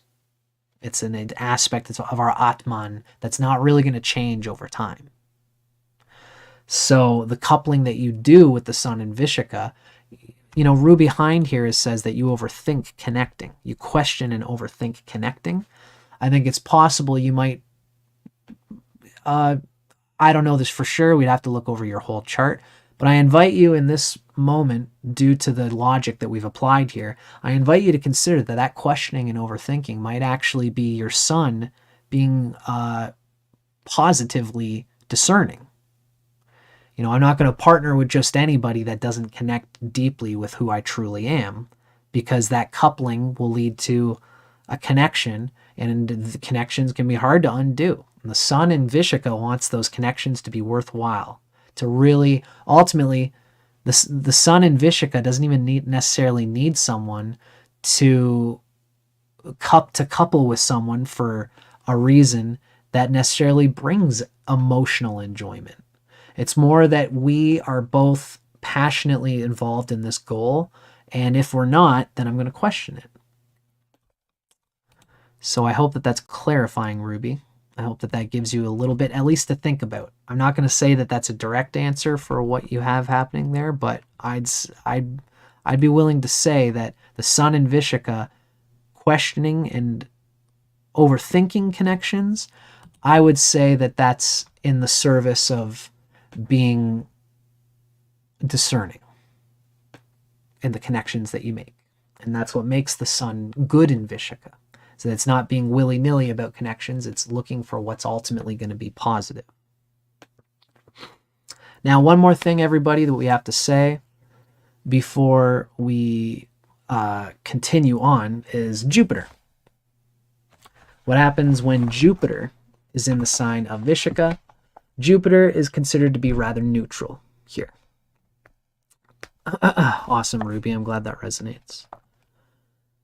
Jupiter is neutral here, suggesting fertility and some real fertile sort of connection capacity, but with some Machiavellian tendencies towards one's morals. Interesting. So the coupling, Jupiter could do that coupling. But when, you know, Jupiter is this sort of like, it resonates with Indra more than any other planet.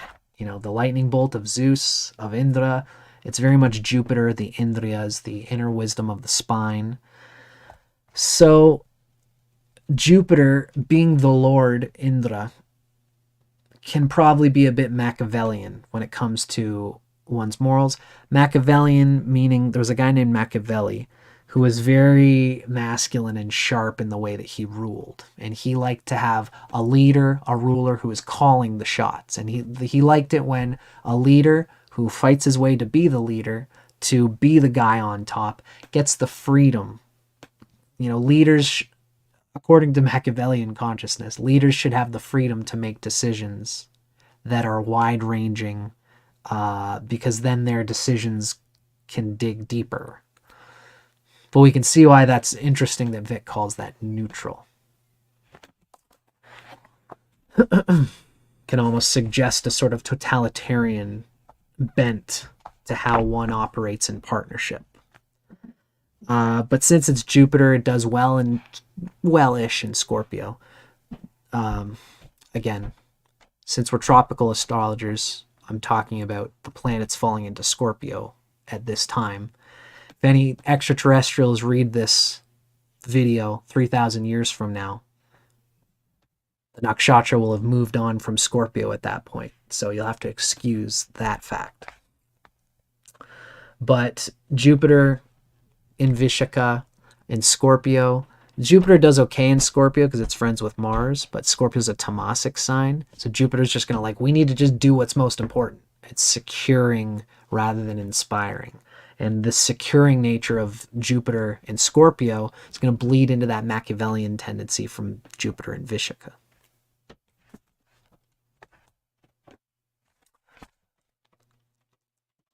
Cool. Okay, very good, folks. So that was the interpretation of planets inside of Vishaka. I hope you guys enjoyed that. It's one of my favorite parts of these videos. I love to just really dig in like that. Next, we have a life lesson. And this life lesson is something that Vic has described as the big picture being conveyed through the total wisdom that can be understood through the Nakshatra Sutra and through the wisdom of the Nakshatra Vishaka in general. Yes, Elizabethany, that's quite correct. In case any extraterrestrials want to watch my video 3,000 years from now, hi. We're Earth. We're having some fun over here, and I hope you guys are enjoying it out there in Sirius 9 or wherever you're from. Mal Stark has made an interesting thought here. Overthinking is imbalanced reflection that leads to a darker train of thought. So that's overthinking can be that way. But again, we have to remember sometimes what a person experiences can be defined in different ways. Our friend Ruby was saying that sometimes she overthinks, and overthinking might come from a place of what Mal Stark is saying. It's an imbalanced reflection that leads to perhaps an isolating, self-sabotaging tendency. Overthinking can come from that place. But sometimes, again, the thought of being careful and conscious about the decision you make is not necessarily overthinking, it's just being discerning. That's going to be different for each person in each situation and each circumstance.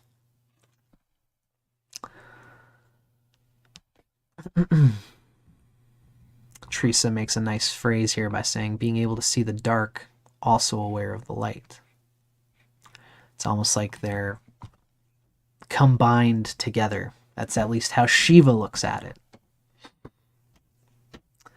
So again, folks, let's get into our life lesson here. The life lesson that can be gained from Vishaka Nakshatra and the consciousness associated with it. Vishaka Nakshatra Sutra teaches us that opposites can be joined and unified. In fact, Vishaka Nakshatra goes further and teaches us that opposites need each other to achieve their goals. And that it is difficult to achieve goals if one is unable to join opposites in diverse parties. This is true for everybody, because as I often say, even if you've got no planets and no cusps in the sign of Libra, Libra is almost like a planet in itself. It is operating through the nervous system of the energy field of human consciousness. In the same way, Vishaka, even if you got no planets there, no signs, no cusps, it's still like almost a planet in itself. It's an unconscious limb of the psyche, and it is operating.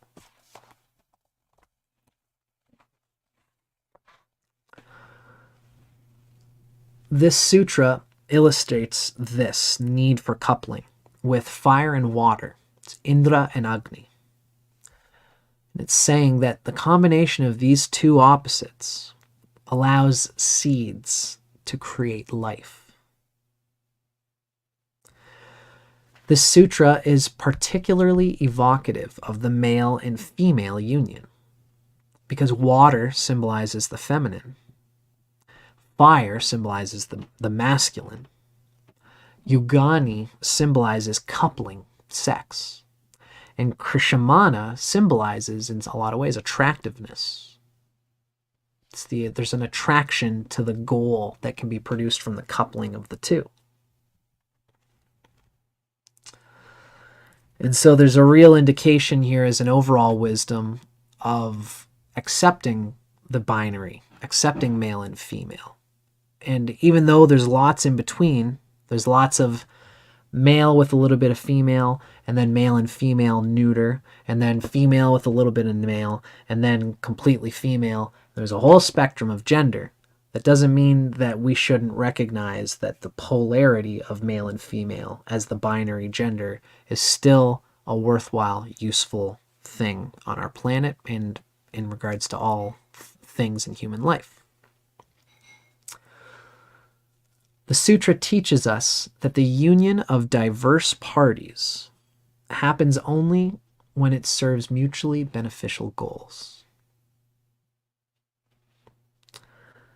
When two diverse parties need to come together, it's only when it serves mutually beneficial goals that it works well. and that there is no exploitation.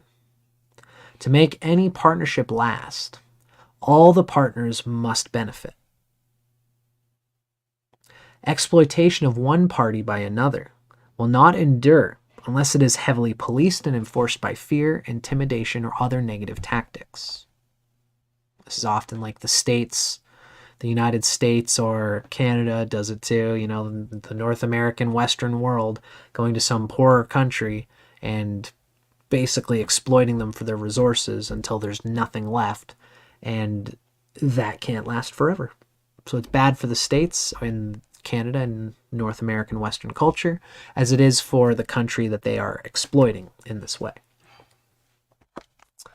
Mutual goals, on the other hand, when both people are being served and can right themselves, naturally creates a unity between people of different gender, race, political orientation, religion, nationality, and even species.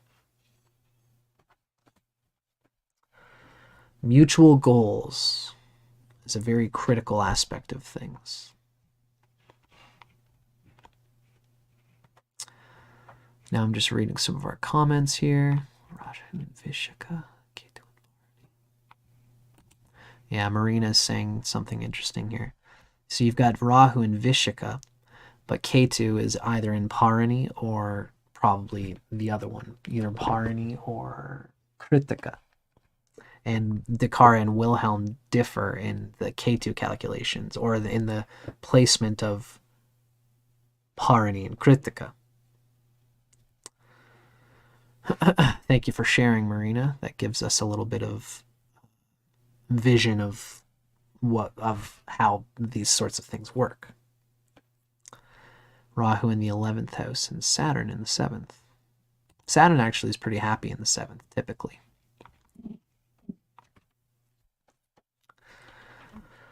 So let's look at our final supplication here. And the supplication is basically Vic Dicara's way of... These supplications actually come from the Taittiriya Brahmana. From the latter part. The Taittiriya Brahmana is super long. It's only in a certain part that they discuss the sutras, the Nakshatra Sutras. Then afterwards, they're talking about the gods and how they interweave, and how there are supplications that allow us to connect with the symbol associated with these nakshatras. So, Vic tells us the supplication is, may Indragni's Vishaka cause our enemies to flee in fear. May our efforts result in delights that Indragni would enjoy. Let us not fear anything behind or before us. Vishaka Nakshatra is the wife protected by the protectors of the world, Indra and Agni. Drive away our troubles and foes. Emaciate those who would trouble and plunder us, O Indragnior. Now, Vic gives us a neat little footnote here, and he says, this interesting supplication seems to bring out a facet of Vishaka to clearly differentiate between what is joined and not joined, between what is on our team and what is on another team, towards us and towards them, the other team. Let's drive away our troubles and foes, emaciate those who would trouble and plunder us. It's interesting how some of these old texts can just read that way. But ultimately, a lot of these are just for the sake of protection in the way that mantras often are.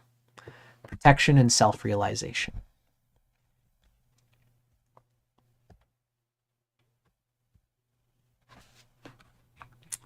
Mal Stark is asking, would you know what my Mars is?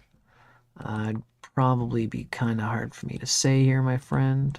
What I'm going to do is just refer to my own thing dangler here. Said 9 degrees of Sagittarius. Yeah, you're right on the cusp there, amigo. So Mal Stark is asking where his Mars is. At 9 degrees 21 minutes of Sagittarius, in Ernst's, it is only just Gesta. So Ernst would say, yeah, that you're just in Gesta. Vic would also say, am I right on that? Let's see. Gesta starts at 10. So according to Vic, you're probably more Anuradha. You're right on that cusp, amigo. In Vedic, it's Anuradha and also conjunct my Ketu, so it's a weird one. Yep. Yeah, you've just got it on a cusp, Mel. So what you've got to do is just try to envision for yourself whether that Mars is Anuradha or Gesta. And that's a tricky thing to do, but that's all we can say in today's time when it comes to a planet on the cusp. So you got to just be patient with yourself, read about both, see how they both might have their way in your life, and digest like we're all doing in today's time. Digest what could possibly be the true position of your Mars, because it's not a, cusps. There's no both in astrology. When you're on a cusp, you're either one or the other, according to my understanding of the matter. Houses are a little bit different. Houses, like, you can be on a cusp of a house and you've got a blending of both, but the signs are not the same. And neither are the nakshatras.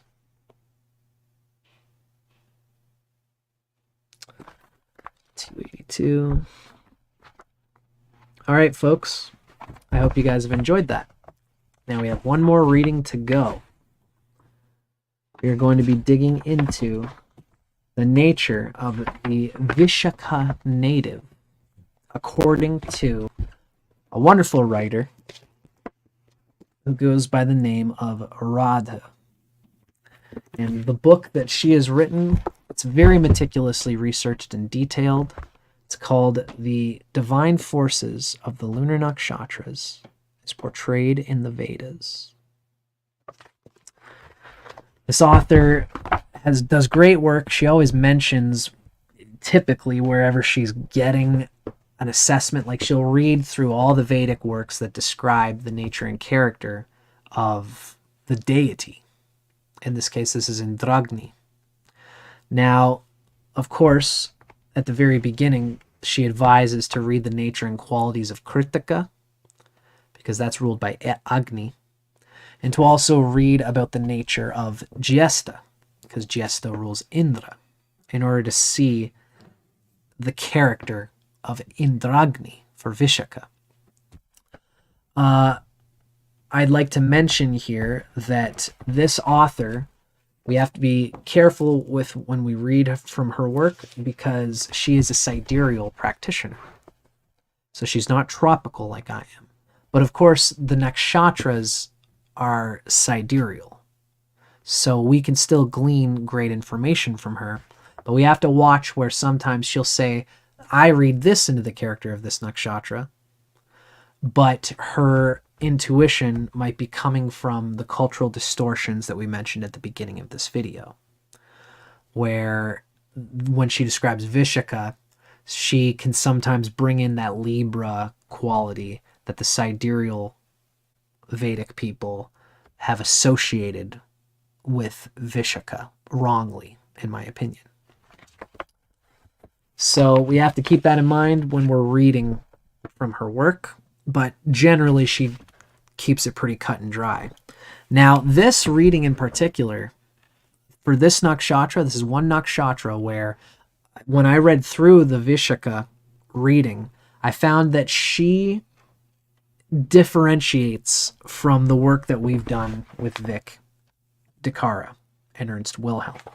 Mainly, the main difference is that because Ernst and Vic rely primarily on the readings rendered from the Taittiriya Brahmana, these guys in particular, when you read that Nakshatra Sutra, the main emphasis is on the coupling and how the coupling can bring the goals of the individual to fruition.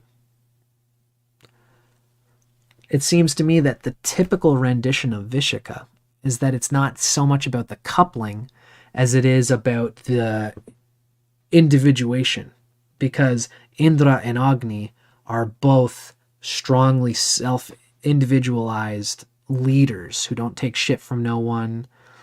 That is a part of the Vishaka character, again, as the top dog who's making leadership decisions as Indra would. But this person emphasizes individuation as opposed to coupling. And so this is something that we have to keep in mind when we go through this reading. So this is coming from The Divine Forces of the Lunar Nakshatras by Radhe. And of course, again, the native is advised to read the nature and qualities of Kritika Nakshatra, which rules Agni, as well as Jyesta Nakshatra, which rules Indra. The virtues and hazards of each of those are applicable to the Vishaka person. But Indra's traits are kind of likely to dominate, according to Radhe. So let's get into it. A few distinguishing characteristics of Devadvandva, Indra Agni, and their nakshatra. So a Devadvandva is a combination of gods. Devatadvandva. The Devata is the two Devatas, and then Advandva is that combining. So there's some characteristics of the Devatvandva, Indra Agni, and their nakshatra that are worthy of mention. So basically what this is saying is there are characteristics of Indra Agni that are worth mentioning.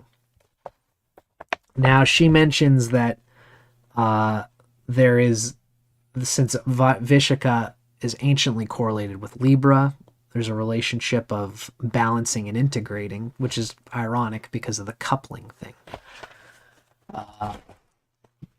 It seems to me the connection of Libra is just coming from the coupling that we've read in the Nakshatra Sutra, if that makes sense. But I digress. Indra imbues the Vishaka native with immense kingly power, courage, and fortitude as well. But without Agni's wisdom, a king may indiscriminately exert his authority for the expansion of his own personal agenda. Adding to this possibility is the fact that Indra's battlefield code of conduct often falls outside the range of common decency.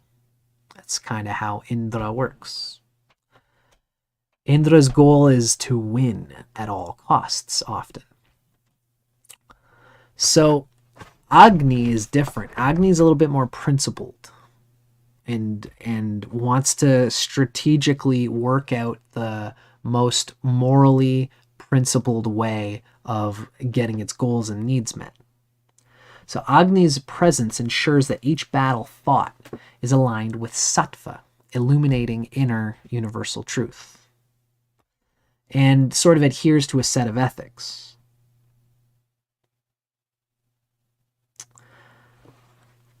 The triumphant archway, being one of the stellar configurations or symbols associated with Vishaka, Vishaka gives a strong emphasis on competition and victory, especially working with a team to get to some kind of goal. Striding through that archway of success, the Vishaka native takes great pride in each battlefield success. Vishaka's hallmark feature is not necessarily victory for victory's sake, but conquest over injustices in the world.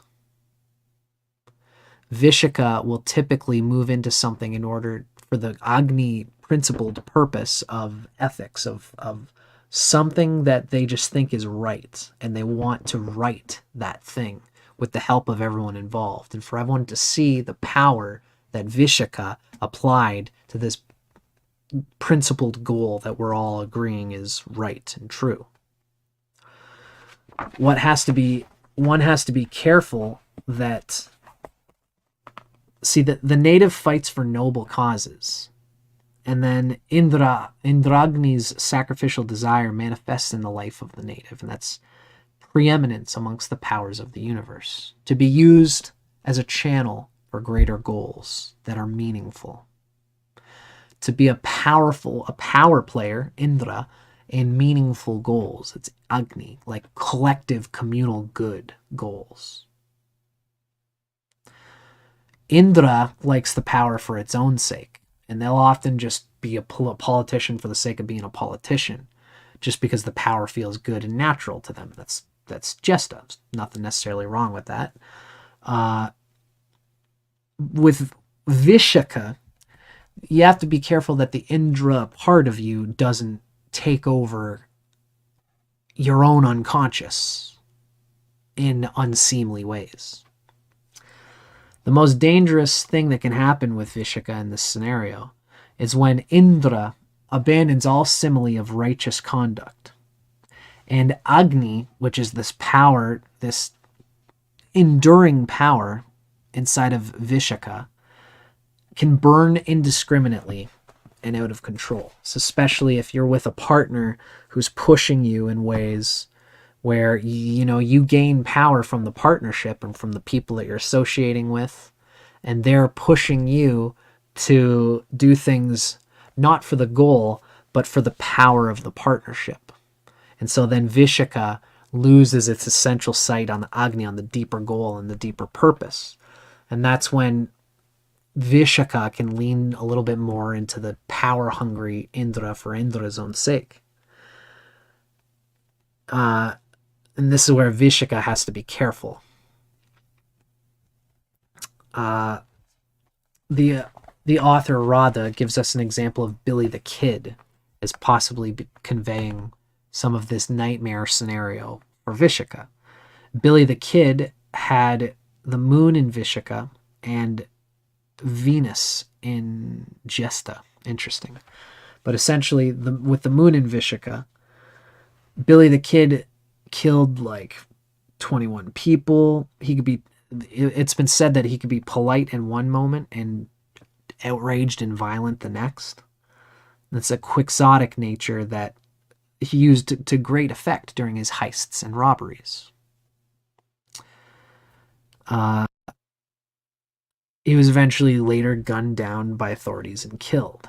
And at some levels he was using his outlaw and his people, his groups, to sublimate his own power through. Oh, Teresa. Thank you, sweetheart. Teresa just gave me a tip. Teresa, you didn't have to do that, and I appreciate you so much for it. Yes, I will have a beer on you. Tips are never expected, but always appreciated. Thank you so much, Teresa. That means a lot. And I haven't seen you in so long. I'm just blushing to have you come along and throw me that. Thank you so much. I missed you too, Teresa. How sweet of you. Now, in the post-Vedic era, okay, there's the Vedic characters, which were a little bit more stern and just like purely philosophical.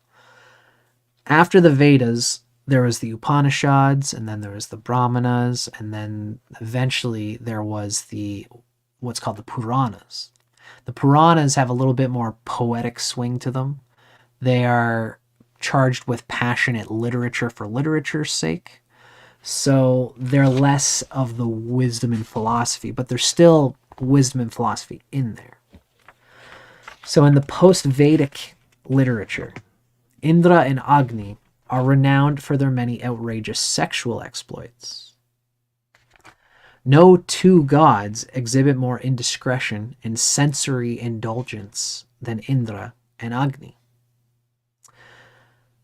For the Vishaka native as well, personal relationships are often highly passionate and at times coupled with the aim of conquest.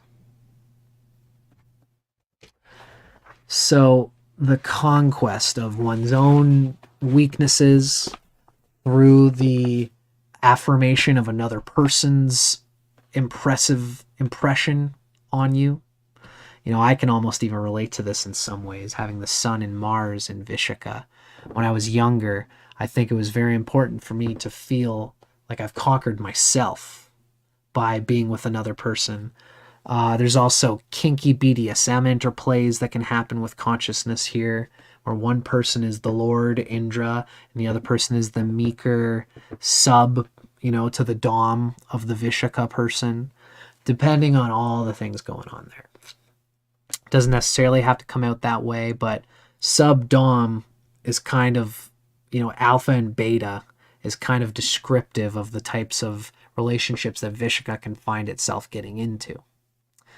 Sometimes even we might find with Vishaka, with very perversely placed planets here, a person who's finds themselves in beta positions because they secretly deeply desire to be a more dominating and strong person, but they feel shame at not being able to naturally express that, and so they're like a human rubbing a dog's nose in their shit on the floor. Like they're doing this, they're rubbing their nose into the beta consciousness in order to, almost like it's a snake shedding its skin to get out of it or to experience it. It's the world of kink is a interesting place, to say the least.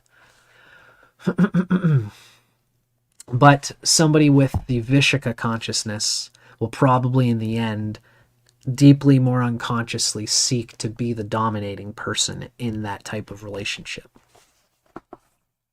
depending on whatever it is that brings them in partnership with another person, right?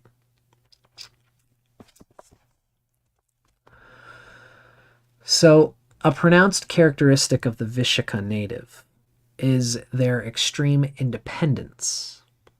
And this is, again, what I found emphasized more than necessary. But, this person's savvy to the fact that there's coupling in the consciousness as well.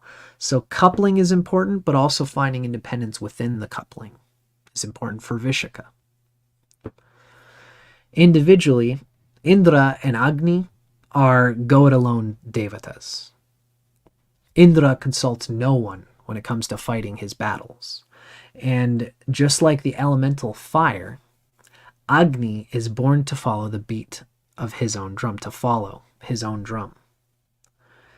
Put these together, and you get a native who neither expects nor wishes for help from anyone. Vishaka is perfectly capable of fighting his own battles and trailblazing his own path. Thank you very much. So hence, if anyone is adept at single-handedly overcoming the challenges and pitfalls of life, it's the Vishaka native. Through raw force and effort, as well as cleverly combining with other people. Not necessarily using them, but sometimes combining with people for the strict purpose of getting over something that needs to be developed or conquered or won. And once me and this other person in this party conquer our mutual goals, we say goodbye because the goal has been accomplished. So Vishaka uses whatever is at its disposal in order to get done what it wants to get done. So this may apply to the person represented by the Vishaka planet. So the author has given us an example. If we have the 7th Bhava Bhavesha, then that would be the 7th Lord. Then the spouse may be highly independent and competitive. So sometimes when we have a planet falling into a nakshatra, what that planet rules in our chart is going to be transmitted through that planet, through that nakshatra, and the planet will reflect as what the people in our lives that represent that house. So let's just take a small little example here. We're going to go to our 27 lagnas. Not 27 lagnas. Let's say Libra rising. So here we have what we would see in Libra rising. I gotta get all this figured out here. So, if we are dealing with a Libra rising, for example. Now, what rules the 7th house for Libra? For Libra, it is Aries that rules that 7th house. So, Mars is the Bhava Bhavesha. It's the 7th Bhava Bhavesha. It's the 7th Lord. So for a Libra, we have Mars ruling the 7th house. So if Mars is found in the sign of Vishaka, in the nakshatra of Vishaka for a Libra rising, Mars is the 7th Lord falling in Vishaka. In that case, the spouse may be highly independent and competitive, and also seeking to couple, but also seeking to be an individual. both in a way. You guys see me properly here? Yeah. Good. If this is the 9th Bhava Bhavesha, then it might signify the father. And the father might have these tendencies. So if we're a Libra rising, the 9th house resonates with the father in a lot of ways, and also your cultural roots. So if you're Libra rising, Mercury rules the 9th house of Gemini. It's the 9th Bhava Bhavesha. The 9th Lord, Mercury, is falling into Vishaka. This would signify that the father might have this independent and competitive nature. This nature that invites you to couple, but also to be strong in your own way. And we include with this the inherent nature of the planet to gauge the intensity of the Vishaka energy. You know, you've got Mercury here, so it's going to be a playful sort of competitive individuation process. If we're a Libra, Mercury rules the 9th house. The 9th Lord is in Vishaka. It's Mercury, so it's going to be playful, but still in its own way, pushy in the Vishaka way that we would expect. So the father would encourage this as a cultural pin in the family's vibe. Right? I encourage everybody to find your 9th Bhavesha, your 9th Bhava Bhavesha. Look at the nakshatra that it's in and see if your father encouraged you to be of that vibe. You'll find there should be some interesting things there.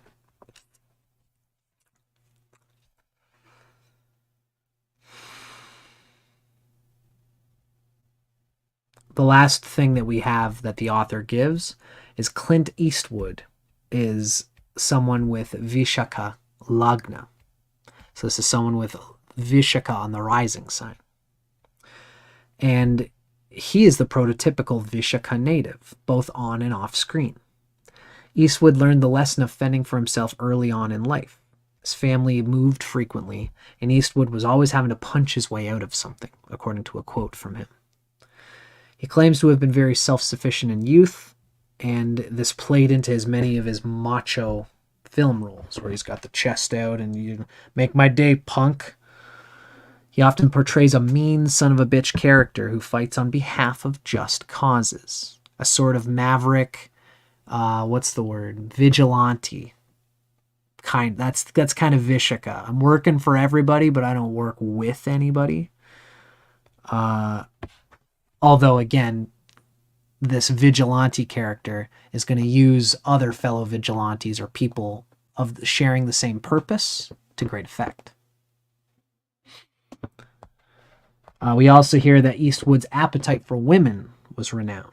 Over time, he fathered 7 children by 5 different women. It's a little bit more of that erotic, lusty, passion, water, Indra nature of Vishaka.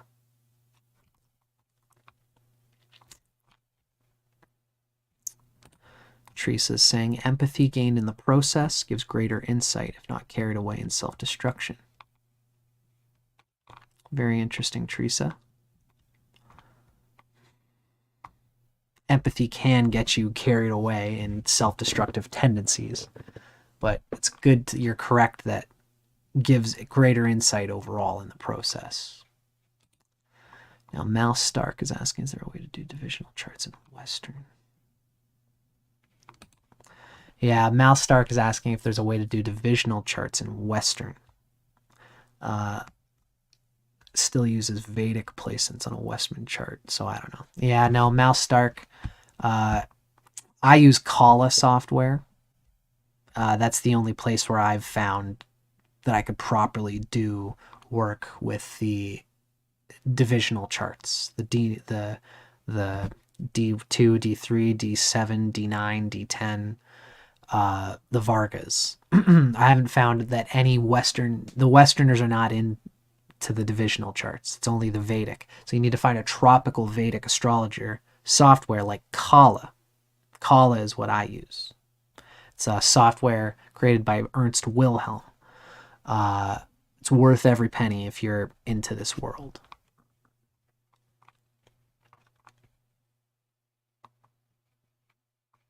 Huh. Oh my gosh. God bless you, Teresa. Teresa just showed me up here. I guess in Astrology, you can go to Extended Chart and pick Harmonic Charts in the drop-down menu.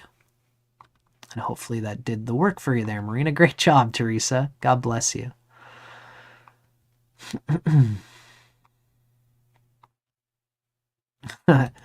Zem says that they relate to Eastwood except for the Ho tendency.